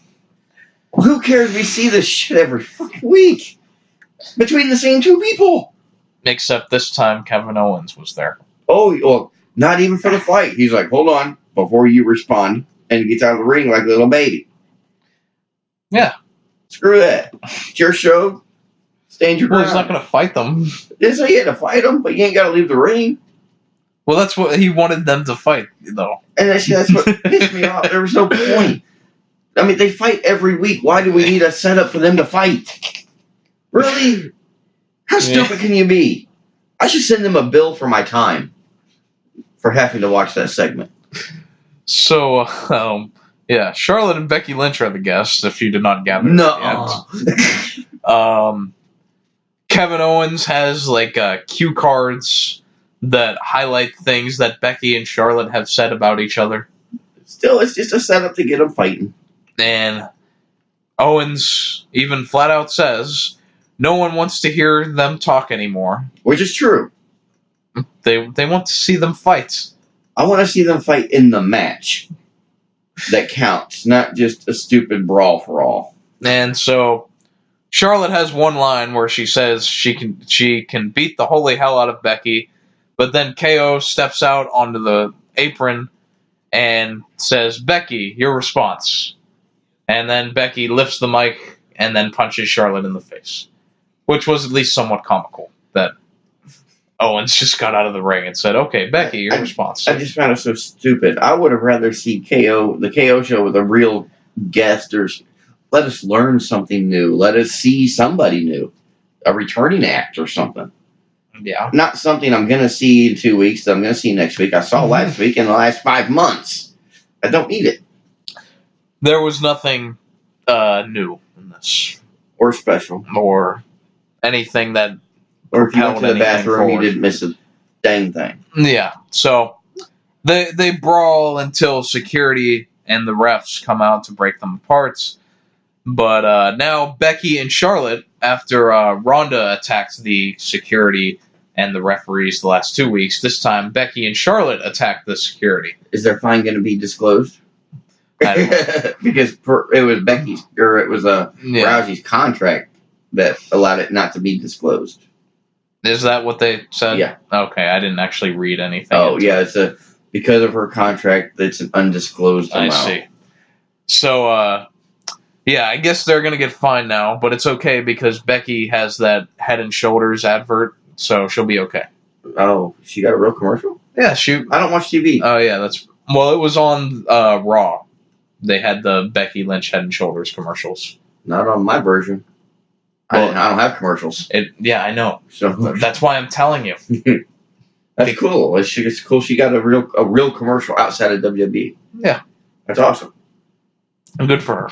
Yeah. It'll make this fine go easier. Yeah, like that $200 or $300, whatever the hell it is. Yeah. So maybe it'll be $500,000. Who knows? I'm sure they'll go print some money up and pay it. We have a Daniel Bryan promo prior to the Gauntlet match. Bryan is always good here, and I wasn't really going to note much, but there was one thing that I thought was cool, was that Bryan addressed the hypocrisy in the whole B-plus player thing. Yeah. And what he basically said was that Kofi was picked to replace Mustafa Ali in the Gauntlet match and the Elimination Chamber match. Mm-hmm. And it was a good heel take on it, in that Bryan sees himself at that point in his career when they did the whole B-plus player the first time. He saw it as him working and scratching and clawing into that spot, but in his bias slanted view, Kofi was handed the spot to begin with, and he didn't win, so he doesn't deserve it. So this was good heel stuff. Yeah. I mean, you could flip that and go, well, he's beaten Daniel Bryan. Yeah. So he does deserve it. Well, that's the good part of it, is that he ignores all the other stuff. Yeah. And isolates that one bit. Yeah. Typical heel stuff. Yeah, I liked that. And then we finally get to the Gauntlet match, which was advertised throughout the week to start SmackDown. Yeah, it was going to kick off SmackDown. Which made us think that it would go the whole 2 hours. Well, I didn't think it'd go the whole 2 hours, but I just figured it'd be the first match and it'd be like maybe the only match. Yeah. They do promos after that or something. Mm-hmm. But if you're going to tell me it kicks off a show, then it better damn well kick off a show. But card subjects change. Well, I know that, but I didn't hear that when they were announcing it. I didn't see it when they announced card subjects to change. It was not on my screen when they announced it, the card subject to change. Yeah. So, it kicks off with Sheamus against Kofi.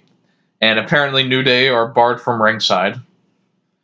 And they'd watch backstage on a monitor throughout. And which doesn't make sense. Why is New Day barred, but the bar isn't? Because Vince doesn't like Kofi. Are you sure it's just Kofi? I don't know. For the purpose of this storyline. Yeah, exactly my point. Are you sure it's just Kofi? So, yeah. And throughout this, like, they would cut back to New Day watching on the monitor, and then they cut back the second time, and then the Usos were there. Yeah, like every time they cut back. And then more and more people gathered around. Yeah. But the only thing, like, why is Nikki Cross there? You saw that too, huh? Why the hell is Nikki Cross there?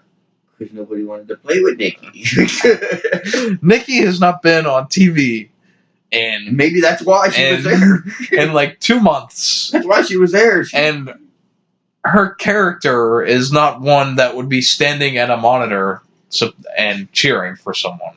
But if you're looking at all the guys standing around and Nikki Cross crouching down, looking up at the TV, you almost don't even see her. You almost don't. I just don't even get why. It was weird. That definitely weird that she was there because everything else was tag teams. Yeah, that's true. It was all tag teams. Otis and Tucker were there. Tucker, the Hardys. Rude and Gable, I believe, were there. Or not Rude and Gable. Who else was it? There was another team there. I don't know. I can't think who it was. Gallows and Anderson, maybe? No. I don't know. Word is they're checking out. Yeah, whenever their issues are up. Yeah. But Kofi can sell the hell out of some moves. Yeah. I think he is probably as good as, or if not the best person to sell a move. Yeah. He's certainly up there. Overall, not just, it hurt, but the way his facial expressions, the way he hits, the way he plays it afterwards. I thought he was really good in the end of this too. Oh yeah. After he'd been through the whole gauntlet. Yeah. Especially after the Joe part. We'll get to that though. Yeah. Yeah. So it starts off with Sheamus, which was it was probably the longest one. I think it was. And they had 45 minutes allotted for this. Yeah, I think it went 50. Well, that's without commercials. So I don't know how. Yeah, 50 total. Yeah, 50 total. It was it ended up being 40, around 40 total. Mm-hmm. Yeah. So Sheamus and Kofi had a good back and forth. Kofi eventually beats him with the Trouble in Paradise. Yeah. And then you had Kofi and Cesaro, who I was hoping they'd give more time to this match. I was hoping they'd actually distinguish the match. I never heard a bell ring, so I never actually knew when the match started. Right. The second match. Probably because Cesaro attacked him or something. Yeah, but after that, there was still no match, no bell to start the match. Which, I get, usually the bell signals the end of the match, but in a way, this is the end of the match and the beginning.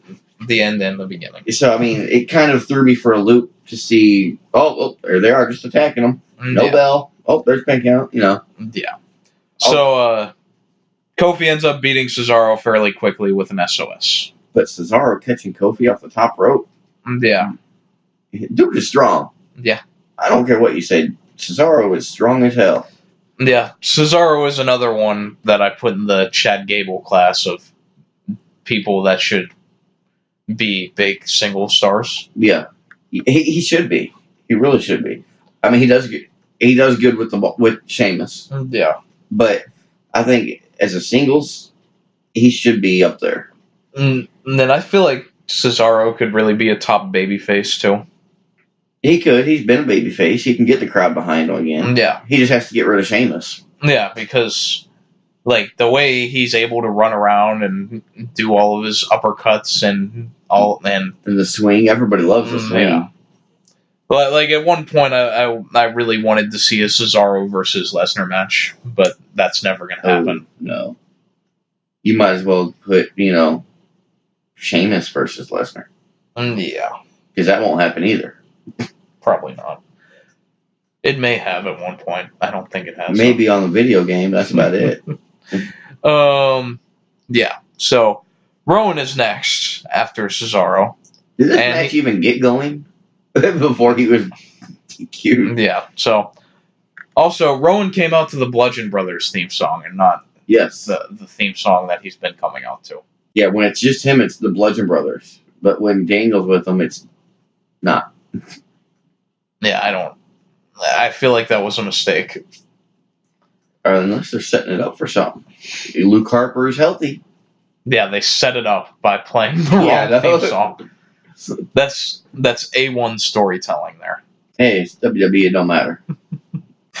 Yeah, Vince said it was okay. Rowan intentionally disqualifies himself with a steel chair and immediately almost. Yeah, and then he does the claw slam through the table.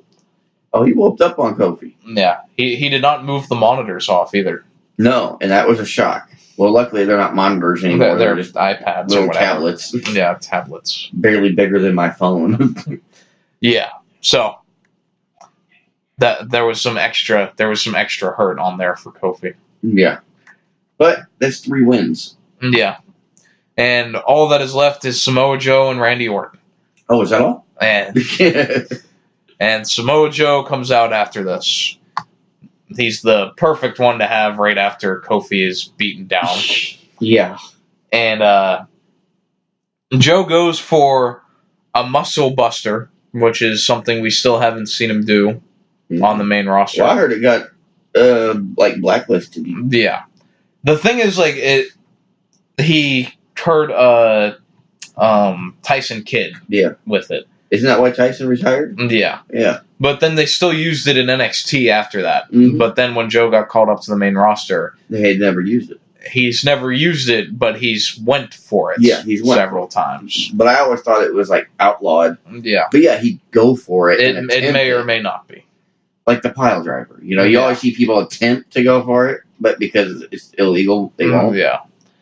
So he tries to go for this, but Kofi rolls him up and pins Samoa Joe. Wait, how'd he win? With a roll-up. Exactly. There's 2 for the night. Yeah. And this one would have been fine because this one would. You can't just pin Joe cleanly. No. I don't think at this point. But did you see that knife edge chop to Kofi's back? Oh yeah. Man, that had to hurt right in the middle of your back. Yeah. I mean, it's not like you can, flex your chest muscles to block it. You can't do that in the back. Yeah. It just had to hurt. Mm-hmm. I mean, I wish Kofi was white so I could see the mark. That's just so I could see the red mark. Yeah.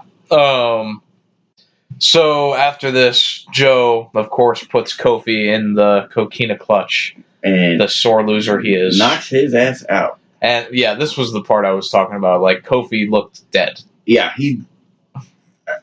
I think he was out. And then it was when Orton's music hit, that's sort of when he started to stir a little bit. Yeah, it's like they gave him a couple seconds to catch his breath. Intentionally.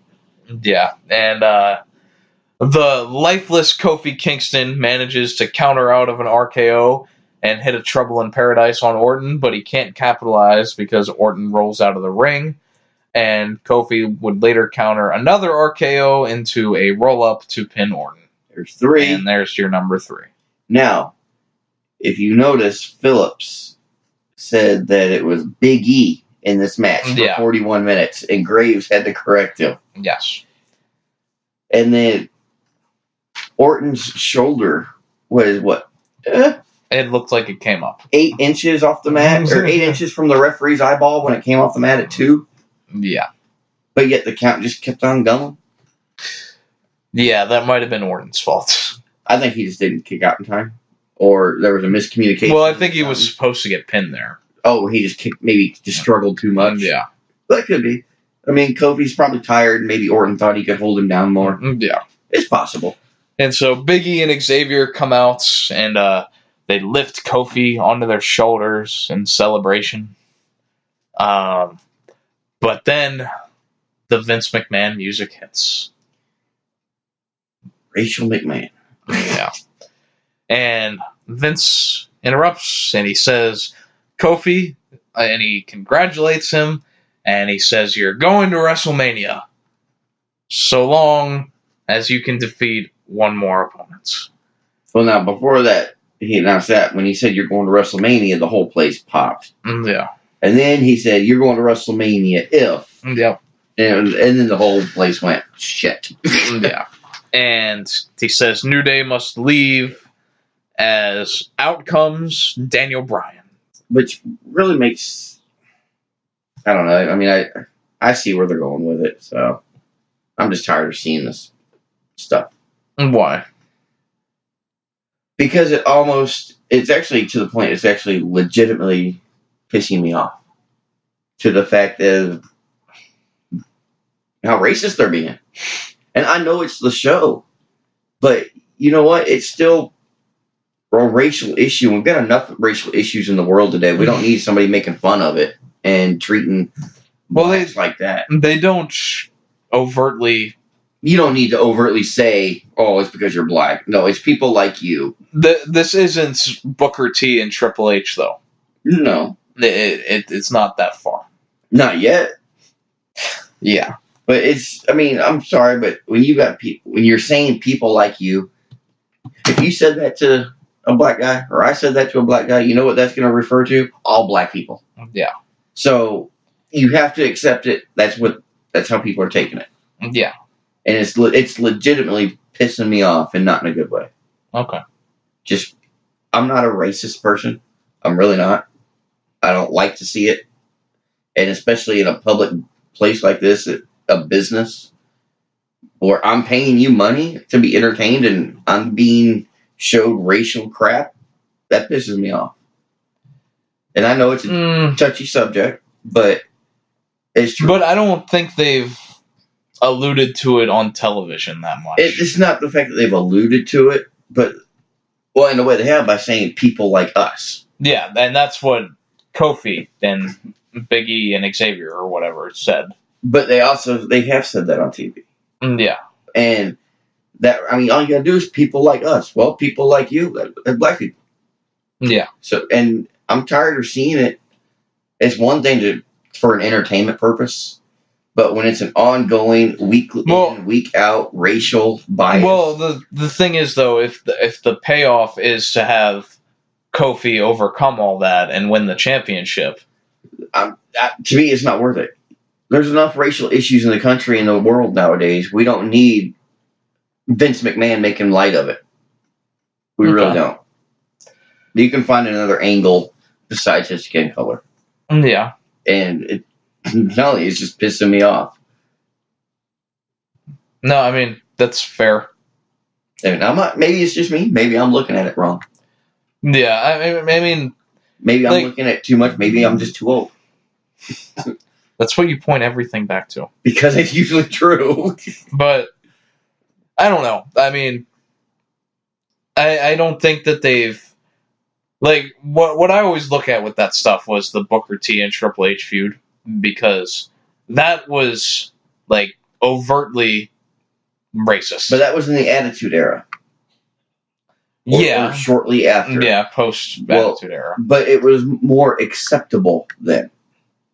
We didn't have the social movements like we do now, like BLM and all that. Yeah, but, like, the thing is, though, is that the social media and all that, like, before that, people still got offended. Yeah. It was just that there wasn't a platform to express it. And there wasn't a platform to share it. And Yeah. be more, I guess, as widely visible. Yeah. As it is now. That storyline with Triple H and Booker T pissed a lot of people off. Yeah, but you wouldn't know it unless you actually saw it on TV. Yeah. Because looked it up on the network now. Yeah. And it was even worse because the payoff was that Triple H just beat him. Yeah. And that one was much worse because you had Triple H making comments about his nappy hair. Yeah. But you have to look at the time difference though. And it's the most hilarious thing though, but the episode of Something to Wrestle with Bruce Pritchard, he says that the whole storyline when he said people like you, he was strictly referring to people from WCW. Which is so flat out untrue. Yeah. I think. But I mean, there's just a difference in time. It was more acceptable to be non-PC back then. Yeah. There was no internet and social media to kill everything and spread everything in the blink of an eye. Yeah. I mean, back then you didn't know anything about the wrestlers. Right. Unless you actually saw them. Yeah. So I mean, just time difference. I think that angle should have stayed back in the day, and they should have found a different angle to use today instead of Kofi being black. And I know they haven't said it, but that's what they're insinuating. Yeah, I mean the main storyline they've used is the whole B+ player thing, and they've rehashed that with the Daniel Bryan thing. Yeah. And I think that's the main thing that they're going with. If they would drop the racial issue, the racial part, I could get behind it 100% because it is a lot like Daniel Bryan. I think, like, the thing that is driving that isn't as much what they're doing on television, but the hardcore fans and the ones that have followed for a long time knowing the history of not having a black WWE champion or making a black top guy. Like, would you agree with that? Do you think that drives that more? I don't know if it drives it more. Like, you wouldn't feel the same way though if it wasn't the same history, because that's. I'm not even looking at the history with this Kofi situation. Okay. I'm not looking at it as, well, it's only a couple of black people, a couple of black guys who had the championship belt. I'm not even looking at that. I'm just looking at what I'm seeing on TV on a week-to-week basis. Okay. It had nothing to do with history. Because, you have to look at all the different titles that WWE's had. Yeah. And which one do you consider a heavyweight title? Is it the Universal title? Is it a heavyweight title? Yeah. Well, in some people's eyes, no. Yeah. To me, the top title is always whatever the top title on Raw title is. Yeah. If it's not, like, it'd be the Universal title on Raw or the WWE heavyweight title on SmackDown, whatever the hell it is now. Yeah. The Galaxy title or whatever. Yeah. So, so it's not the history, it's just the timing and the way the world is nowadays. They do. And with them just being picked up by Fox, they don't need to cause racial controversy with everything going on in the world right now. Yeah. It's just, they need something different. But what else have they done other than the one line in the Kofi promo? Well, that's just it. It's not necessarily that they've said something, like, specifically towards it. Yeah. But you're going to set him up, and because he's black, and I'm going to say it, because he's black, he's not going to move forward. Right. But yet, a white dude can do the same thing or do less and move further. Basically that Vince keeps screwing him over. Well, not just him, but all the black wrestlers. Yeah, but yes, right now. But in this storyline, like, the rug always gets pulled out from under him. Daniel Bryan never had to go through 2 gauntlet matches just to get a title shot. No. He had to do 2 matches at WrestleMania to win. Yeah. But that's not 2 gauntlet matches. Yeah. When's the last time Titus O'Neil had a belt that wasn't tag team? Exactly. When's the last time Titus has been on TV? That's true. When's the last time a black guy has had a title that wasn't a tag team? I'm sure. Besides Lashley, the Intercontinental title right now. Yeah. But, there's plenty of mid-card titles. Yeah, but I'm talking about top title. Yeah. Top title, like... Mark Henry? Yeah, Mark Henry with the World Heavyweight title. Or The Rock? And I'm including him because he is half black. Yeah, The Rock is... He is is technically the only one that has held the WWE Championship. Yeah. Of black. Even though, like people argue with that, like it's anytime you mention The Rock in that conversation, it just completely derails it, because there's some people that are saying that he does count, and then there's other people saying that he doesn't. And I get, because the people that are saying he doesn't count aren't saying that he isn't black. They are saying that what WWE pushed him as was his Samoan heritage. They didn't, like, when he won the WWE title, they never really made mention of him being the first black champion. It was all about the Samoan background and his family there on that side. Yeah, and I actually just read an interview yesterday that he did, and asking about that question specifically. Yeah, I think it was just a tweet he made. Was it a tweet? Yeah. I thought it was an actual interview. Well, the thing I saw was he tweeted replying to someone. Oh, where he defines himself as black Samoan. Yeah, half black, half Samoan. Yes. So, but they, of course, WWE never pushed that part. Yeah. Because he didn't have the black look, so they could go with the Hawaiian or the Samoan. Right. Because he was, color gray. I guess hit the right shade. Yeah. They were able to push it, and that's fine. But they didn't screw him and make it seem like it's because of his race. No. And you're doing that now. And I'm not saying I know it's storyline. I know it's fake. Well, I'm sorry, it's scripted. But okay, Rhonda. But when you're deliberately making it seem like you're a racist piece of shit, people are going to start believing it. Yeah. Especially when it's week after week, something different. You're screwing another black guy out of an opportunity for this or that. Optics. That's all it is. Okay. And if optics look bad, people are going to start believing it. Okay. And, well, I'm curious how many people view that the same way. I'd like to know, because I know I can't be the only one. Yeah. I mean, I know I'm out there, but I can't be the only one that can see the situation like this. Yeah. Come on, listeners. If you're up there in your 30s or 40s like I am, and you've watched wrestling long enough, give us a shout out. Let me know what you think. Yeah. Because I'd really like to know how many more people feel like I do and see it how I see it. Yeah. Yeah, it is touchy to involve that in the storyline, I guess. Well, especially with like the Black Lives Matter going on, and everything else with the injustices in the country. Yeah. We don't need anything else to cause any more racial problems. Right. We can't even get over the problems we've had for 200 years. We don't need more. Yeah. That's fair. Just saying. Rant's over. Yeah. Now I have to find where we were. Kofi and Daniel Bryan. Yeah. Kofi gets a few hope spots, but ultimately Bryan puts him away with the running knee. And did you see the landing that Kofi did on the SOS that he had? Yeah, he landed right on his neck. And his neck was turned as he landed. It looked hard, dude. Yeah. It was, even right after leaving, the ref had to check on him. Yeah, I don't know what happened there, if he was just exhausted. I think that's what it was. He just didn't have enough oomph to get all the way over. Because he did that, but then when he did the running knee, he flipped 10,000 times in midair. Yeah. Before he landed. Yeah.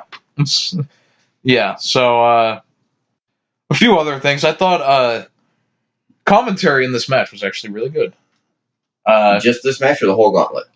The whole gauntlet. Okay. I thought, well, Phillips, I never remember anything he says. Who's that? Yeah. Oh, yeah, he's the one that said his boss time. Yeah. The other one, the clone of him. Oh, yeah. Yeah. Byron and Corey were both good. Surprisingly, because normally Byron's not that good. Byron was really good in this match. I don't like Corey's heel persona. Yeah. Because I think commentary should be non-biased. Because it's commentary, you're supposed to call the match, not take sides. Yeah. I've always felt like that. Yeah, and it's been like that literally forever. It has. I mean, now back in the day, it didn't seem like that. Because it wasn't that cut and dry, well, I'm rooting for this guy, oh, he did that, that's bull. It wasn't so cut and dry. Like when you say that, do you refer to like JR and King? No, I'm talking about back further. Like Heenan and Gorilla? Yeah. I mean, I know you could still be, Gorilla was the face. Yeah. But well, Heenan blatantly just agreed with anything the heels did. Yeah. But, I mean, even like when McMahon was on commentary. And with Macho Man. Yeah. It wasn't so cut and dry who the heel and who the face commentator was. Okay. They didn't just take the side of one or the other. All right. And it's getting to the point now, it's like, well, why do you even have commentary? They don't talk about the matches. They don't call the moves like they're supposed to. That's what color commentary is. Well, that's play-by-play. Well, play-by-play, same thing. It's actually entirely different. Well, they used to call it color commentary. Before it was play-by-play.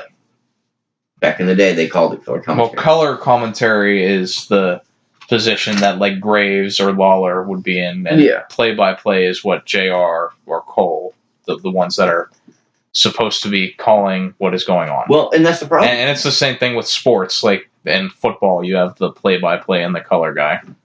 Like the color guy is normally a former player. Yeah. But that's the problem nowadays. Nobody's calling the match. Yeah. So there is no play-by-play. Yeah. And especially if you go into Raw when Corey and Renee are just bickering at each other. Or just Cole talking about stupid crap. Yeah. It don't matter. Or, it don't matter what show you watch. They don't do play-by-play. How are people supposed to know what moves are what when they don't call them? Yeah.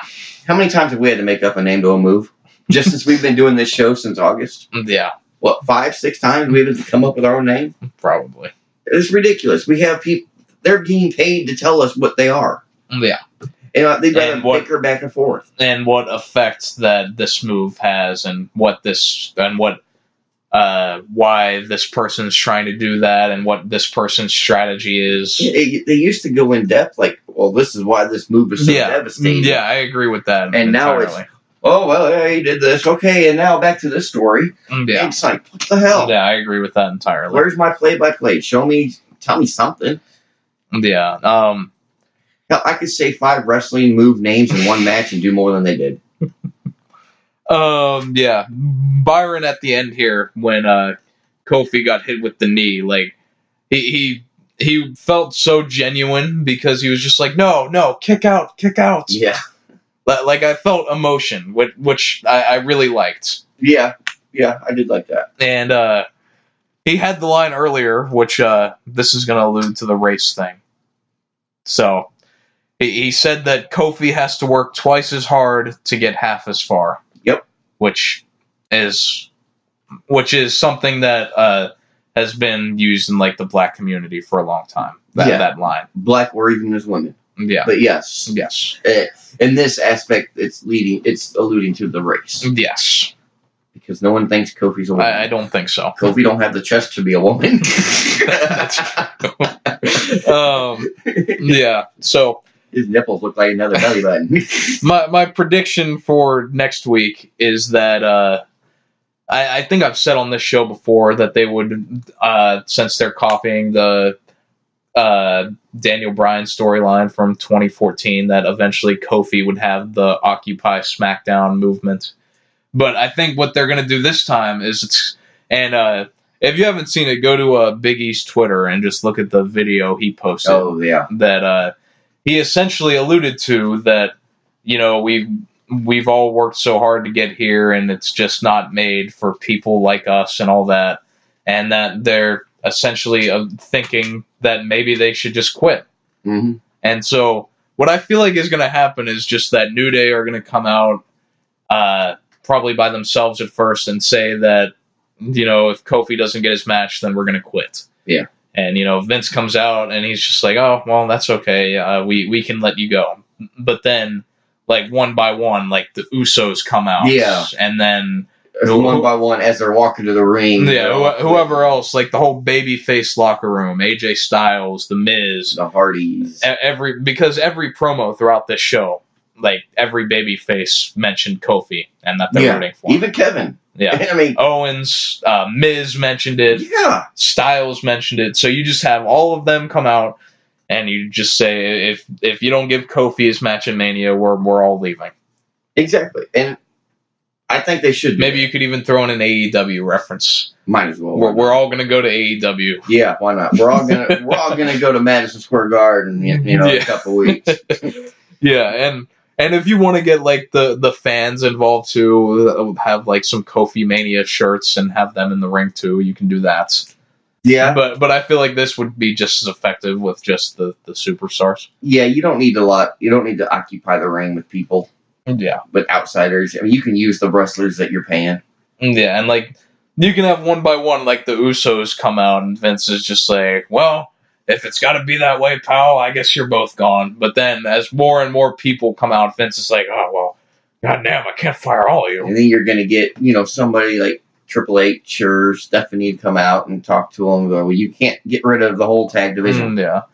And I think, like, back in the Attitude Era, what Vince was so good at was when he didn't get his way, the way he reacted after that, like with Stone Cold and whatever else, like bitter, angry Vince is always great.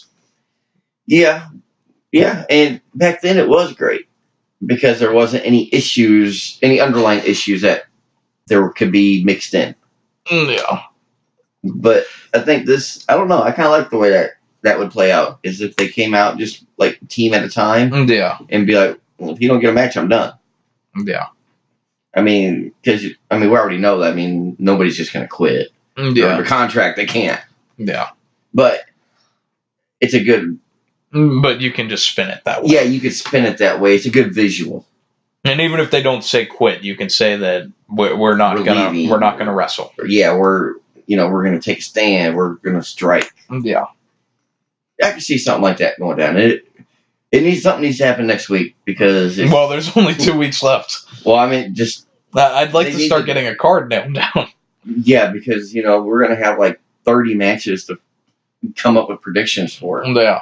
And we're going to need that. And then they'll change them all. I know, but we're going to need to know all the matches before we hit the road to WrestleMania. I will hope that they have a card by that Thursday. I would hope so. Card subject to change. Card subject to change. Now, let's throw it out there because we got, 2 weeks left? Is that what we got? Till we leave? 2 weeks from Sunday. Till we leave. Okay, 2 weeks from today then. So we've got one more show here and then one on the road. Yes. Okay. Awesome. Yeah. That will be a fun time on that 10-hour drive. 12 hours. Yeah. Yeah, tell me about it. Yeah, that'll take down like 3 hours of it. Yeah, and you figure by the time I pick you up, you probably go back to sleep in the car. It's just gonna be like 6 a.m. Yeah, we'll see. Or I sleep and you drive. Yeah. Yeah, we'll figure something out that way. But I can't remember. I had a southern moment. I couldn't remember. Yeah. So 2 more. 2 more. All right.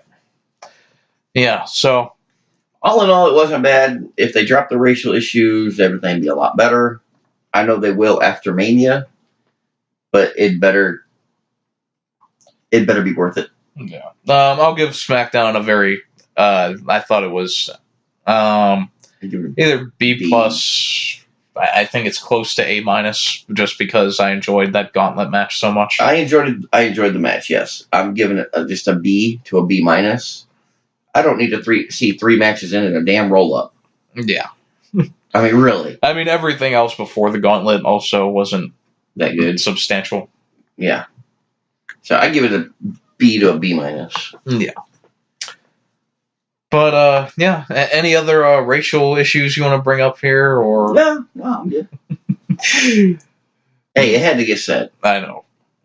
I mean, there's too much of this whispering back and forth and all the weird looks because, was he talking about the race? Yeah. No, yeah, he is. There's no ifs, ands, or buts. He's talking like that because Kofi Black. Yeah. And the New Day keeps saying people like us because they're talking about black. Yeah. It's not wrestlers, it's not comedians, it's black folk. Right. Plain and simple. Yeah. And if you need any further evidence, where's Alicia Fox? Well, Alicia Fox hasn't been there since the whole issue with Arn Anderson. Yeah, I know. So that's a separate issue. I know. But I just had to throw it in there just because. Yeah. But it makes you wonder, are they going to let her go? Yeah, who knows? Probably. We'll get a future endeavor sometime soon. Probably. That's a different topic, though. Yeah, but that's a different show. Yeah. Thank you all for listening for this only 2-hour-long show. Hey, that's nice, man. 5 hours covered in 2. Yeah. Maybe we can knock that down to like 145. Yeah. I mean, if I quit talking, it'd be done in like 30. Yeah. So, until next week, that will be the last show until the On the Road show, the Road to WrestleMania show. The real On the Road show.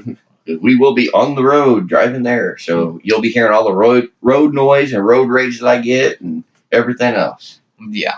It's going to be fun times. Yeah, I'm sure it will be. But, yeah. Thanks to everyone for staying here for this long, if you did. If you did. If you did, we love you. Yeah. If you didn't, if you didn't, we still love you. Just for clicking on the video. We love you for clicking, but that's it. Anyway, will you sign us off already, Chris? I guess. Until next week, we will wrestle you later.